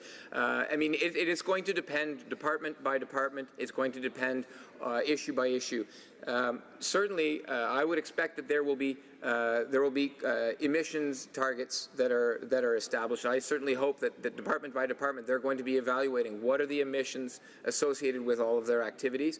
But there are a range of issues as well. There are issues related to procurement. There are issues related to toxics. Every department has a different portfolio as regards a series of environmental factors. But it isn't, as I've mentioned, it isn't just about the environment. The amendments to the Federal Sustainable Development Act will enable a more comprehensive and holistic understanding of what departments need to do to render their activities more sustainable, whether that's in relation to gender, whether that's in relation to economic development. There's a whole suite of things they're going to have to look at. So I appreciate the question. I think really it comes down to department by department analysis. It being 1:15, pursuant to order adopted the 29th of May, it is my duty to interrupt debate and put all questions forthwith to dispose of third reading of this bill.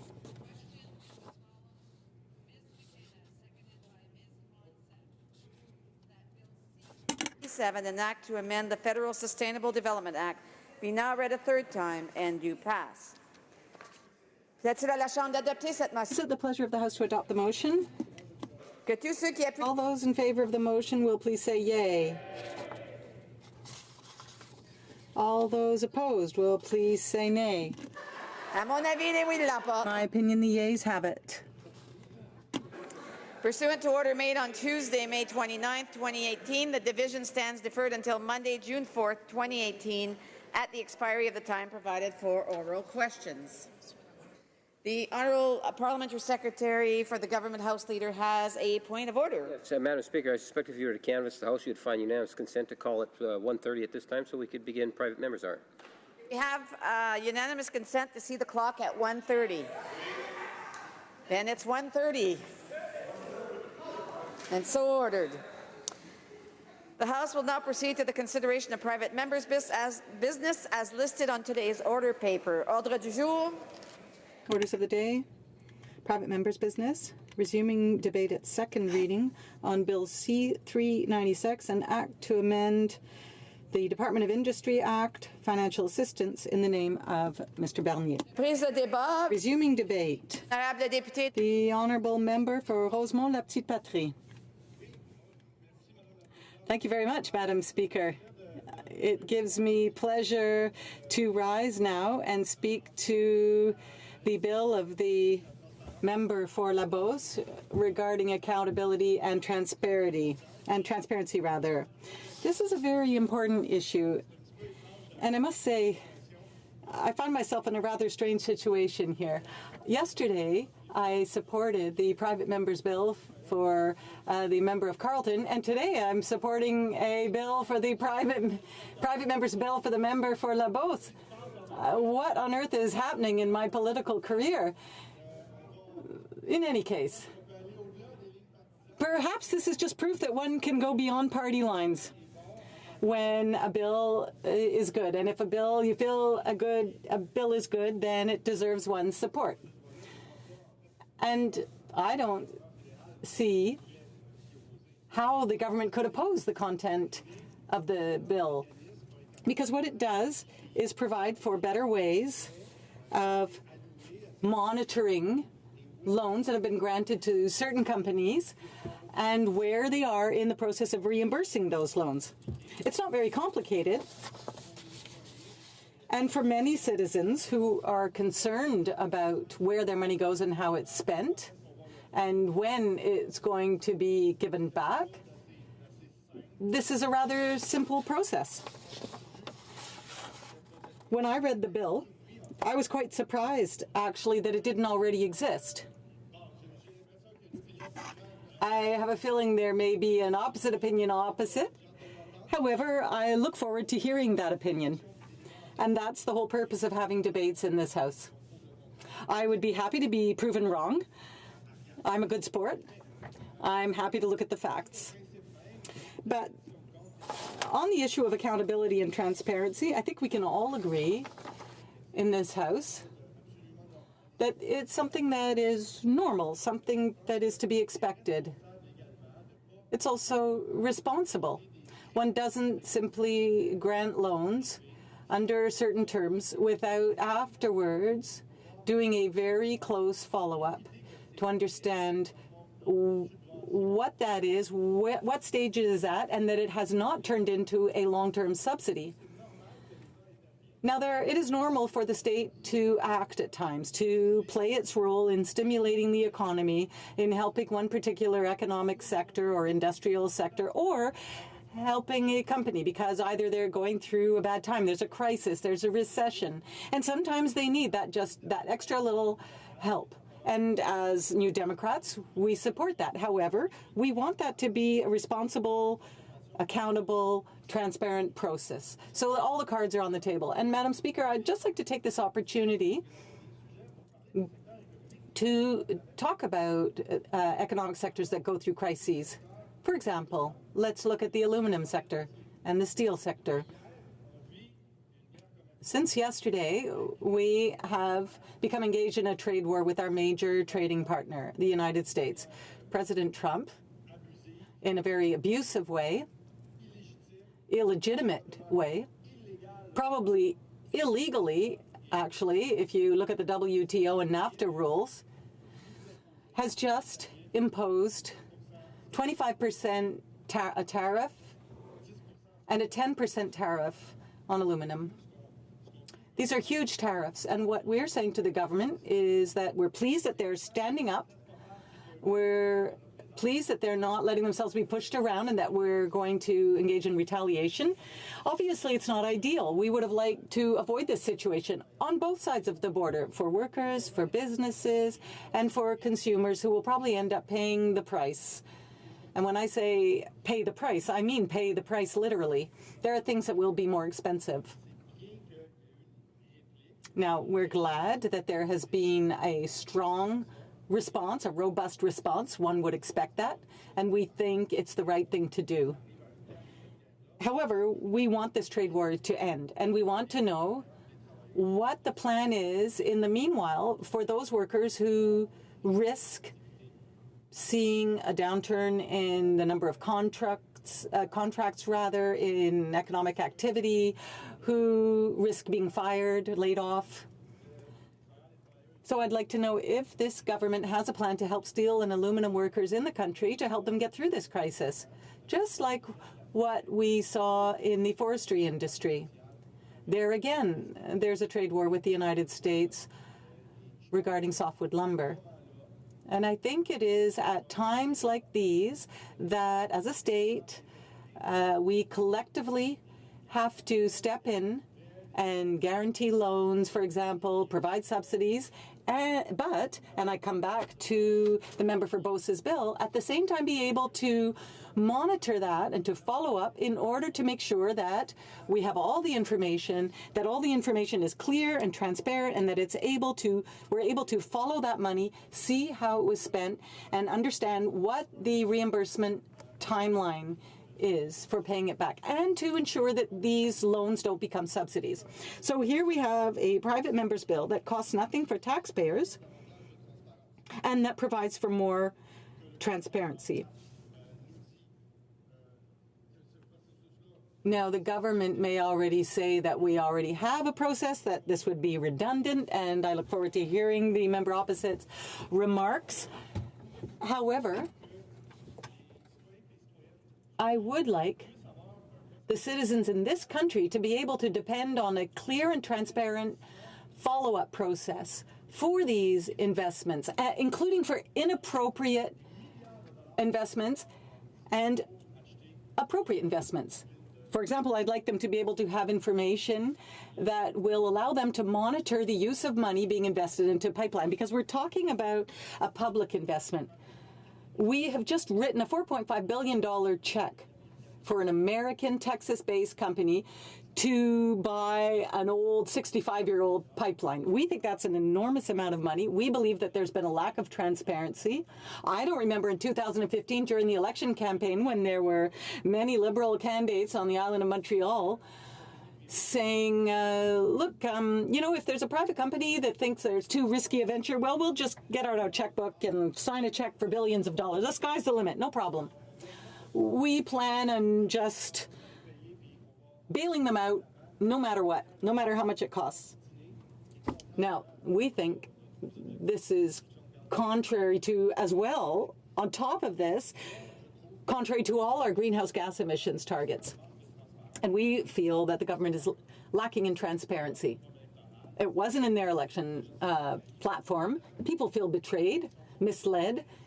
And today, when you look at what the reactions of people are out there, people are angry. And they have no idea how far this will go.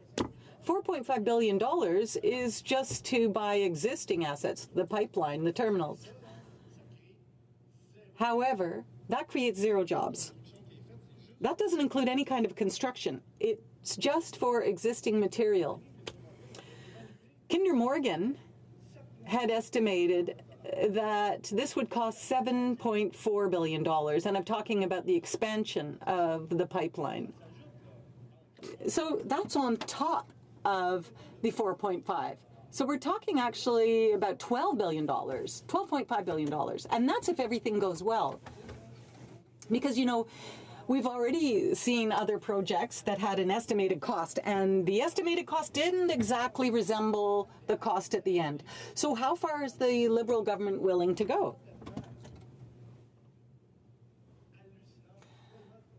I mean, this is quite extraordinary. In many respects, when it comes to provincial jurisdiction, when it comes to indigenous communities, our greenhouse gas emissions targets, and the protection of the coastline in British Columbia. There are many people along that coast who are very concerned now. We're going to have giant oil tankers traveling through the beautiful waters of British Columbia, and there could be about 400 tankers a year going through those coastal walkers. That's a huge concern. And here we're not talking about just crude oil. We're talking about diluted bitumen that will drop to the bottom of the ocean floor if ever there's a spill. How do we clean that up? I'd like this government to display more transparency. Questions and comments? The Honourable Parliamentary questions and comments? No? I'm sorry, there are no questions during private members' business. It's been a long week. Resuming debate. The honourable member for Sturgeon River Parkland. Well, thank you, Madam Speaker, and I'm proud to rise today to speak on Bill C-396, an act to amend the Department of Industry Act regarding financial assistance. And I was honored to accept an invitation to speak on this private member's bill proposed by my colleague, the honourable member from the Beauce, whom I proudly serve with on the Committee for Industry, Science and Technology. This bill is an important step to ensuring accountability when taxpayer resources are used to subsidize private companies, whether that be through loans or other guarantees. Now, the purpose of this bill is to ensure that companies that receive repayable financial assistance provide that information to the government so that it can be publicly shared with Canadians. Currently, when Canadian government subsidizes through repayable assistance, Canadians have little means of knowing whether or not those companies have repaid those loans to taxpayers. And this lack of accountability means that the government can extend taxpayer resources with little oversight from parliamentarians and Canadians. And this lack of transparency is a scandal waiting to happen. And I believe this simple legislation can help ensure that the resources are being spent in an appropriate manner so Canadian taxpayers can have the confidence that they will be repaid. Canadians' hard-earned tax dollars are being used to offer loans for corporations. Therefore, Canadians have a right to transparency on how those companies will pay those loans back. No bank would loan money to anyone without a reasonable expectation of return and a plan to have those funds repaid. Yet all too often, what starts off as a government loan very quickly becomes a government grant. And if Canadian taxpayers are expected to get in the business of financing private ventures, every taxpayer, like a shareholder in any private company, deserves quarterly reports on how those resources are being spent. One case in particular comes to mind when debating this issue, and that being the repayable loan of $375 million over 4 years paid to Bombardier by this Liberal government. Now, this payment may have been necessary to support a Canadian company, but surely taxpayers are owed accountability in terms of how these funds are being spent and how they will be repaid. And when my honourable colleague from the Beauce asked the government for further information on the terms and conditions of this loan payment, he was denied that information. And in effect, Canadians were denied the right to judge the government on its use of taxpayer resources. Now let's look at what's changed since then. In the last 2 years, Bombardier's share price has significantly improved, more than doubling, and yet Canadians don't have the information to judge whether the investment in loans by the federal government was worth the cost. In fact, there's been considerable movement on this file, as the C-Series jet, which the government spent hundreds of millions to invest in, was bought by European conglomerate Airbus after struggling to reach sales targets. Jobs and investment have now left Canada, and facilities to construct these taxpayer-subsidized jets are being built in Alabama. Canadians deserve to know how companies that receive taxpayer funds will pay back those funds and how they will be using those funds. Now, the case of Bombardier is certainly not isolated. In fact, nearly 200 companies have received $700 million of taxpayer assistance. But other than that headline number, there is little accountability for taxpayers. How many jobs are these projects creating? How much are these investments stimulating our economy? When will those loans be repaid to the taxpayer? These are all good questions, Madam Speaker. Questions that could be better answered should Bill C-396 be passed. Now, I want to take a second to recognize that government investment can be very necessary in limited circumstances. I think of the bailout of our auto industry during the last financial crisis. where the previous Conservative government invested in shares that provided value to taxpayers, saved jobs in Ontario and across Canada, and ensured that automotive investment stayed in Canada. Canadians have a right to information regarding these deals because an informed citizenry is essential to a healthy democracy. And I'm proud of the work that my colleague, the Honourable Member of the Beauce, did when he served as Minister of Industry in 2006 and 2007. He published information regarding these loans, the amount and the conditions for repayment, because and due to this, many of the companies actually started repaying the loans due to the public pressure. Now, I understand that there may be some worries about Canada's competitive advantage should this legislation pass. However, the principle of accountability must trump all other considerations. In fact, I believe that accountability is a foundational principle for all actions undertaken by government. And if Canada demonstrates an increased level of openness and transparency, we can set an example for other nations. This accountability will ensure that when government undertakes financial assistance activities that meet the appropriate threshold under international law, that we can be certain that these will be good subsidies. And this is an example that Canada should set and the world should follow. You know, many times Canadian companies like Bombardier are unfairly attacked by foreign competitors that receive subsidies from their respective governments. If Canada passes C-396, we will be showing the world that we have nothing to hide when we provide financial assistance to our companies. And there are many cases where financial assistance to companies can even achieve legitimate policy ends. I think of the construction of railroads across this great nation that could not have been achieved without significant government support. And there is no reason why this financial support cannot provide a net benefit to taxpayers. For example, in May 2013, Sandvine Incorporated was given a loan of $9.5 million and later paid back $14 million. Not only were taxpayers given their money back, but the deal helped this company to generate jobs and create economic value for Canadians. We must always place as a priority, however, that government are not driven by political consideration or emotion, but instead by hard facts. Providing grants or so-called repayable loans to private companies should be absolutely the last resort. Instead, government should seek to build the foundation that allows private investment to thrive in an environment that emphasizes free markets. And it's not the job of the government to pick winners and losers.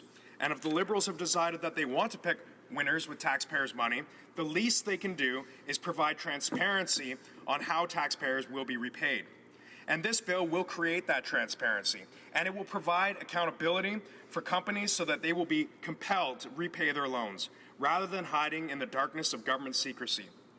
And I suspect that this Liberal government will vote against this bill that provides greater transparency, which is a real shame, because this is a party that campaigned on doing politics differently. And sadly, as soon as the dust settled after the election, we quickly realized that it was business as usual with the same old Liberal Party. The train of pork emanating from this government is simply astounding. At a time of global economic expansion, foreign investment is leaving our country at a record pace, and the Liberals are using taxpayer resources to try and stem the tide, unsuccessfully. And the problem is that when the economy is growing, it's fairly easy to run deficits, but when the economy inevitably contracts, the taxpayer will be left on the hook for these loans. And during the last economic crisis, Conservatives acted in our national interest and injected an unprecedented amount into our economy. We saved the auto industry in this country, and we ensured that our country became the first out of the G7 to come out of the recession. And that is a record that we can be proud of. And let's remember, however, that this fiscal flexibility was only possible because of over a decade and decades of Liberal and Conservative fiscal prudence. And that fiscal prudence balanced Canada's budget in 2015 and would have ensured that Canada would be well placed to weather future economic storms. Unfortunately, this government has used these good economic times to expand spending at a rate that goes beyond sustainability. They are replacing private investment with taxpayers' funds, but without the same oversight that investors in private companies can expect. Bill C-396 is an important step because when Canadians get transparency and accountability, they can judge the government's actions. And when decisions are made in a shrouded manner, it takes an extraordinary amount of effort by taxpayers and parliamentarians to get to the truth. And the government counts on this lack of transparency to get away with giving repayable loans that are often or never repaid, loans which Canadians have a right to examine and question. In conclusion, I strongly support Bill C-396 because, as accountability is the foundation of a free and democratic society, so too is the right of Canadians to examine and pass judgment on government assistance to private companies. Thank you, Madam Speaker. Good job. Reprise de débat, resuming debate. The Honourable Parliamentary Secretary to the Minister of Innovation, Science and Economic Development. Thank you, Madam Speaker. And I'd like to thank my honourable colleague for his speech and for his admission that the government has invested in the economy. Our government recognizes the importance of innovation as an essential lever for economic growth and for business growth. That's why, like a number of other industrialized countries, we provide financial support to businesses seeking to grow, have access to new markets, and develop technologies that will benefit an innovation-based economy. Our Innovation and Skills Plan sets out a long-term economic vision for Canada, which is fed by innovation, strong growth, talent, and a collective desire to ensure that no one is left behind. In order to pull off our Innovation and Skills Plan, we need to find new ways of seeing how governments support and stimulate inclusive economic growth through greater harmonization, better cooperation, and a strategic approach to encourage innovation in all parts of the country. Be clear, Madam Speaker, this is not corporate welfare or subsidies to big business. This is smart investment in Canada's businesses, in Canada's people, and in Canadian ideas from coast to coast to coast. Investments that will create thousands of middle-class jobs and in particular create the economy that we want to have both now and for our children and grandchildren. The support provided by government is done on a merit-based approach focused on specific projects with results and goals set out clearly. It's important to note that our support is provided in an open and transparent manner, applying requirements of proactive reporting for grants and contributions, and this improves transparency and accountability around public finances. In reality, these proactive reporting requirements that our government has are already being followed, and in many ways and cases go well beyond the requirements purported in Bill C-396. For example, the member for Beauce said that now taxpayers will be able to see on the departmental website which companies got how much financial support, unquote. I am surprised the member opposite is actually not aware that this has been the Government of Canada's practice since 2006 and is still the practice. In fact, under this government, these requirements have actually been enhanced. Since April 1st, 2018, departments, organizations, and Crown corporations within the federal system have been following the new guidelines on the reporting of grants and contribution awards. These new guidelines impose clear and explicit requirements on federal organizations when it comes to proactively reporting their grants and awards, their grants and contributions, and those requirements go well beyond those set out in the member's private bill.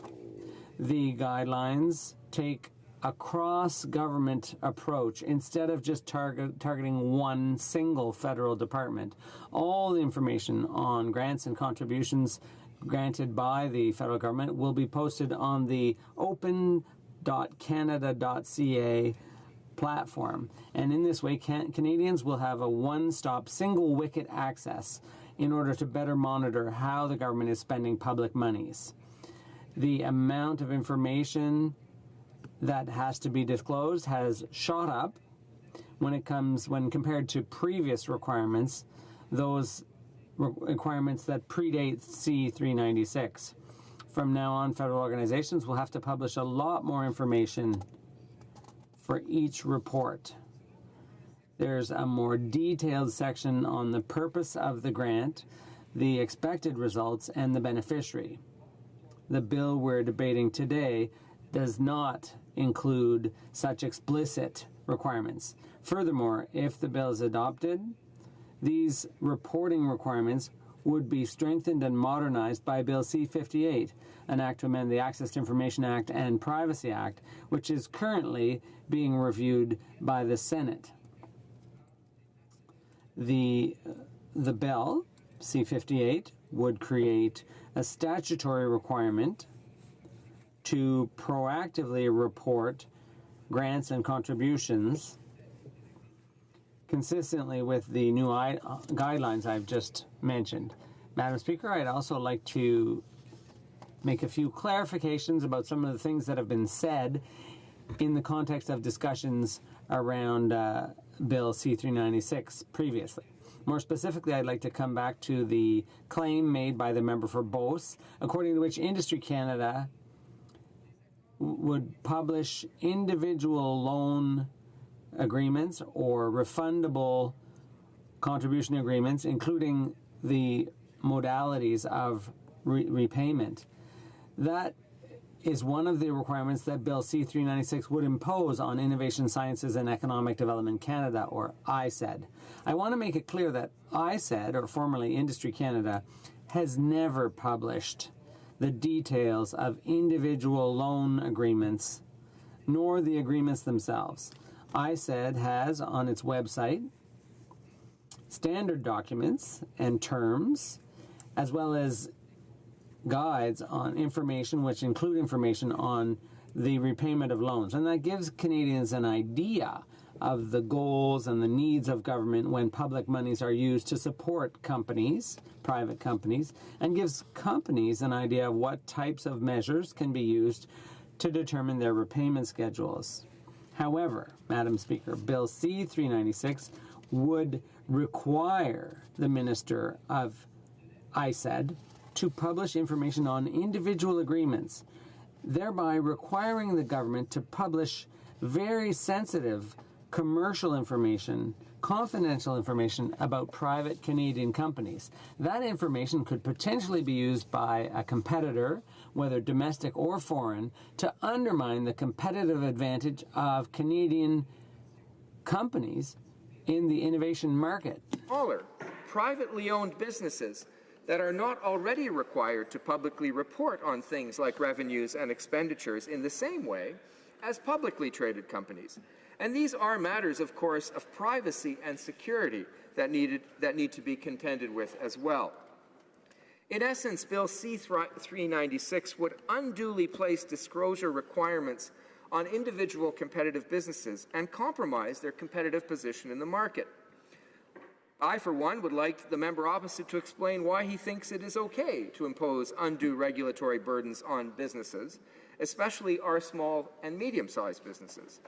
They, in fact, Madam Speaker, are the largest receivers of government investment and are using it to try to scale up and grow their businesses right here in Canada, as opposed to moving elsewhere. The newly implemented proactive publication requirements for grants and contributions, as well as Bill C-58, fully support the principles of greater transparency and accountability with respect to the use of public money, without unduly imposing transparency requirements on private businesses and organizations. Madam Speaker, in summary, Bill C-396 would not improve the government's proactive publication practices as intended, and would undermine the government's efforts to collaborate with Canadian businesses that benefit Canada by generating investment, developing new technologies, and enhancing Canadian innovation capacity and expertise. To sum up, Madam Speaker, since forming government in 2015, we have taken concrete action to ensure greater openness and transparency without compromising business confidence. While the member from Beauce presents the bill under the veil of openness and transparency, Madam Speaker, we all know that its real purpose is ideological. That member is fundamentally opposed to the idea that taxpayer dollars should go to Canadian businesses. His position is clear. He does not believe in investing in the people, ideas, and innovations of Canadian businesses.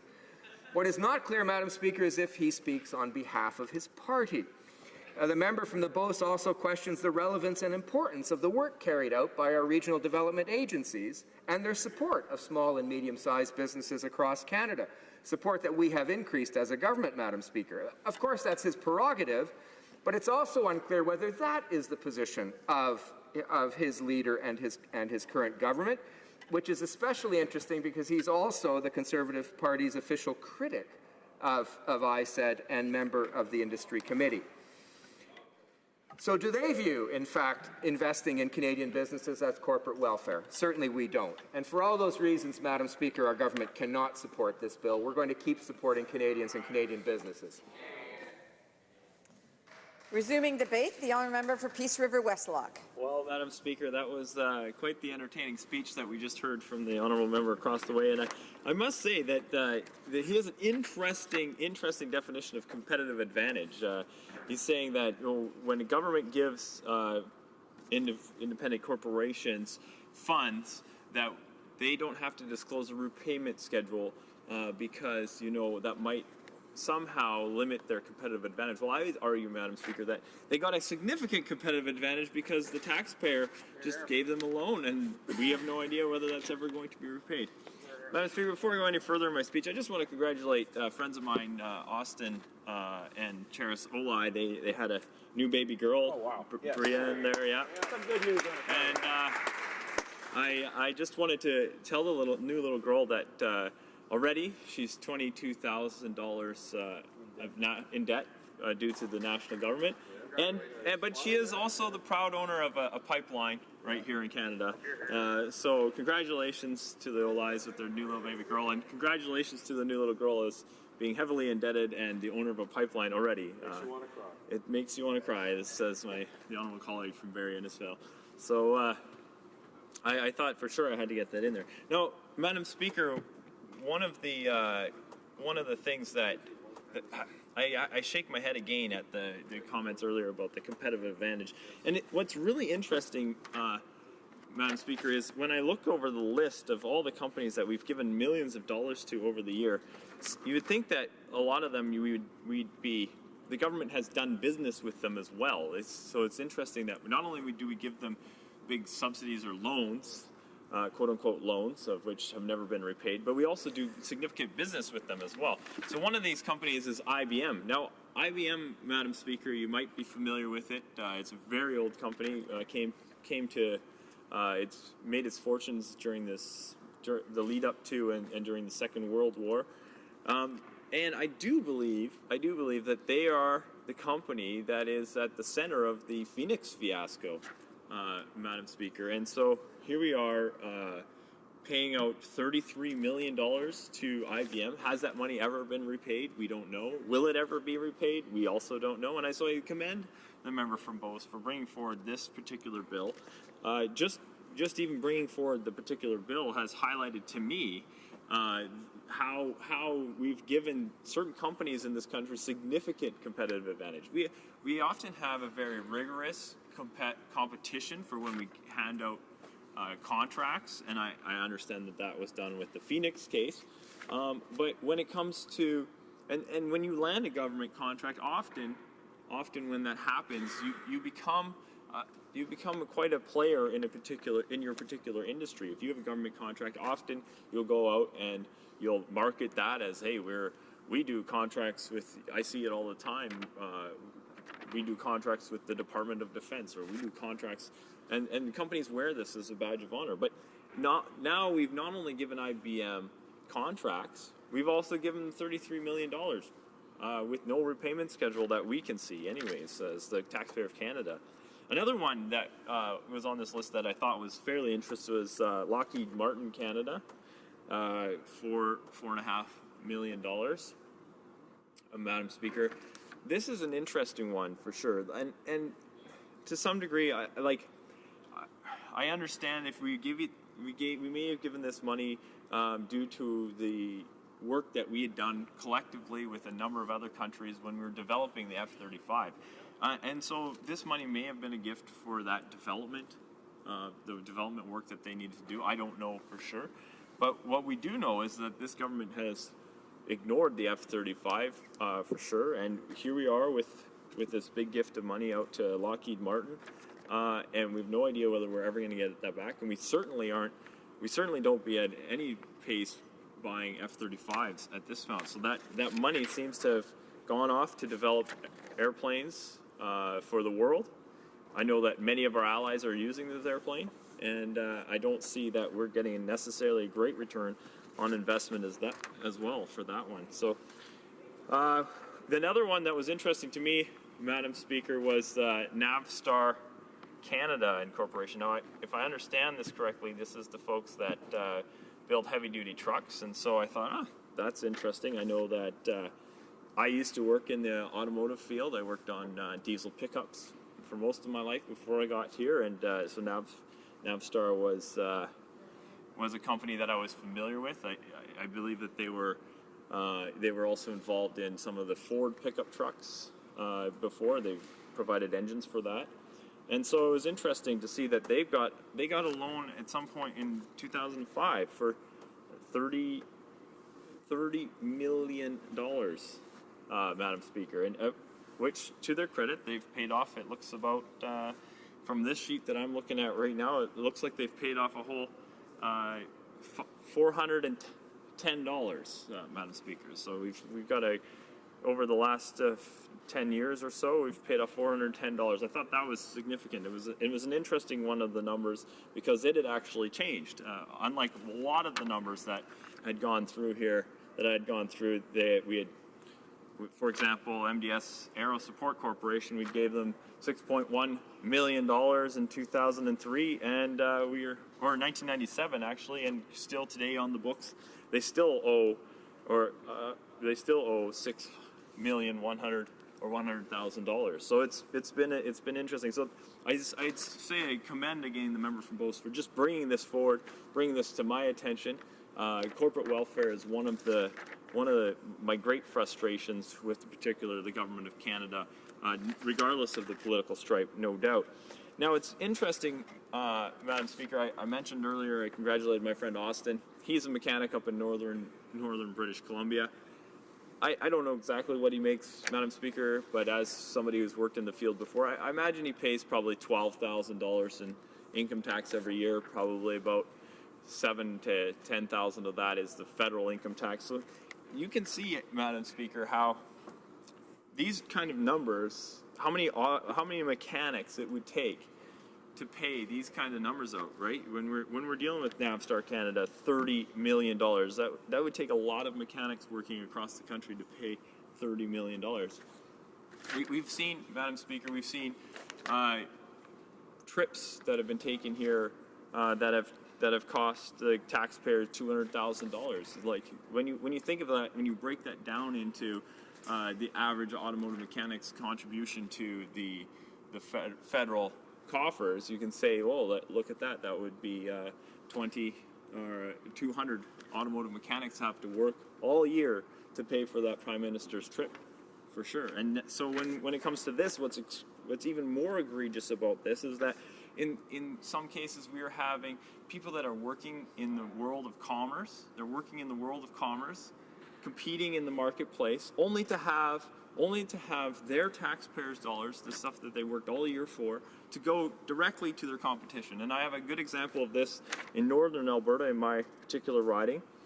We've seen the government give out a grant for internet, the last mile internet, and we've seen one particular company got a $2 million grant to bring the internet, and it caused competition with the folks that were there operating in that space already, who had been there for 30 years. A new company that had gotten a large grant from the government came up and is now competing with the mom and pop shops that have been operating there for over 30 years.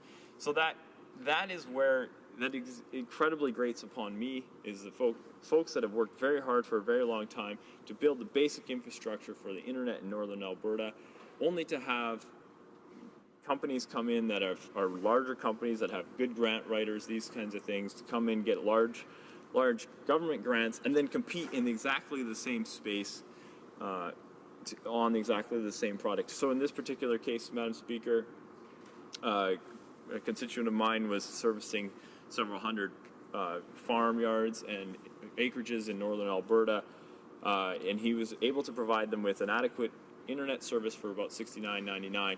This other company that got a large grant from the government came in and for $39.99 was providing the same internet service and basically put the other guy out of business. He had to go and do other things. And that's where the government subsidies are a real frustration, particularly from where I come from in northern Alberta. We're a very free market place. We typically like that. And when it comes to the internet, it's interesting to see how we have a lot of competition as well, and that has driven the government down for sure. So thanks once again for the member of Beauce to bring this forward. I'm very disappointed to hear that the government is not supporting this bill, but I think that we have achieved something just by getting this list out for sure. Thank you very much, Madam Speaker. Resuming debate, reprise de débat. L'honorable député de Beauce. The honourable member for Beauce has his right of reply for 5 minutes. The honourable member for Beauce. Thank you, Madam Speaker.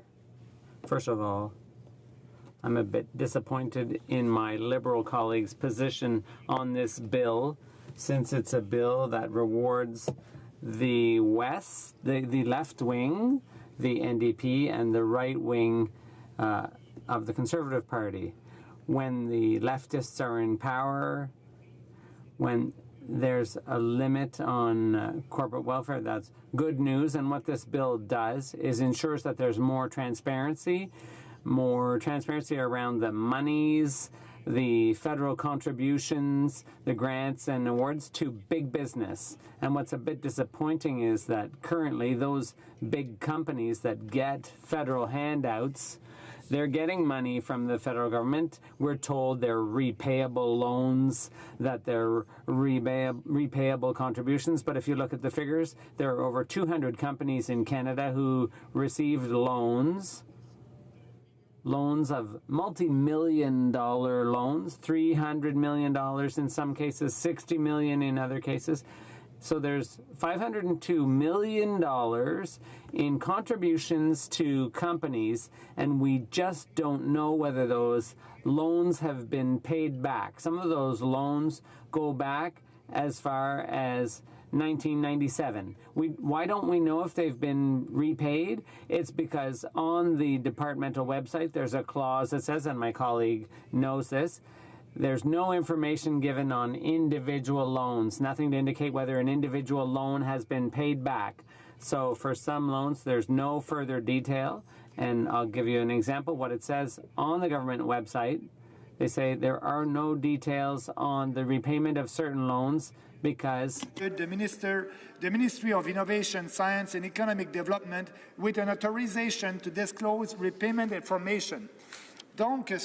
So what we're to understand is that the companies themselves decide whether or not they want the repayment of their loan to be published or not. And I don't think that should be the case. This is taxpayers' money, and Canadians are entitled to know what's happening with their money, whether their money's been repaid or not. And that's what this bill calls for. This bill is very straightforward, very clear. It says that when a corporation like Bombardier or IBM gets federal financial support, the government, within 90 days after the end of the quarter in which the loans or grants or contributions were made or loan insurance or credit insurance was provided, either under Section 14 by any economic development or opportunities agency for which the minister shall publish the following information. So what's lacking is information about loans and grants and contributions or loan insurance or credit insurance, the circumstances of and terms and conditions for repayment of the loans made. We're not getting any cooperation from the government around this because they say it's a trade secret. For heaven's sakes, the conditions of loan repayment, how could that be a trade secret or an industrial secret? The repayment schedule and so on, how is that part of a corporate secrecy? It should be made public because all taxpayers ultimately provide that money to companies, and it's a bit unfair to small businesses in Beauce and other parts of Canada. They have to pay taxes, and ultimately they never get this kind of loan. So we just want to know, are these loans or are they grants? Because if if a loan hasn't been paid back for 20 years, why not? What are the repayment conditions? And we just don't know that. And that's what this bill provides for. It's very simple. It's very straightforward.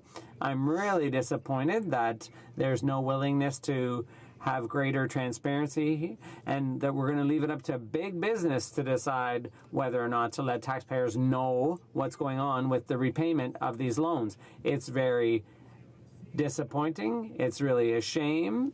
I think the government could have showed taxpayers that the $702 million in loans that corporate Canada has received, those are not grants, they're repayable loans. But now Canadians are wondering, $702 million, in my view, has basically been given to companies. They were handouts, and if we don't know anything about the loan repayment, then they're not really loans. Thank you. La question est la suivante. The question is the following one. Mr. Bernier, seconded by Mr. Moves that Bill C-396, an act to amend the Department of Industry Act, Financial Assistance, be now read a second time and referred to the Standing Committee on Industry, Science and Technology. To adopt the motion? Que tous ceux qui... All those in favor of the motion will please say yay. Say nay. In my opinion, the nays have it. Conformément à l'ordre. Pursuant to Standing Order 93, the recorded division stands deferred until Wednesday, June 6, 2018, immediately before the time provided for private members' business. It being 2:03, this House stands adjourned until next Monday at 11 a.m. pursuant to Standing Order 24-1.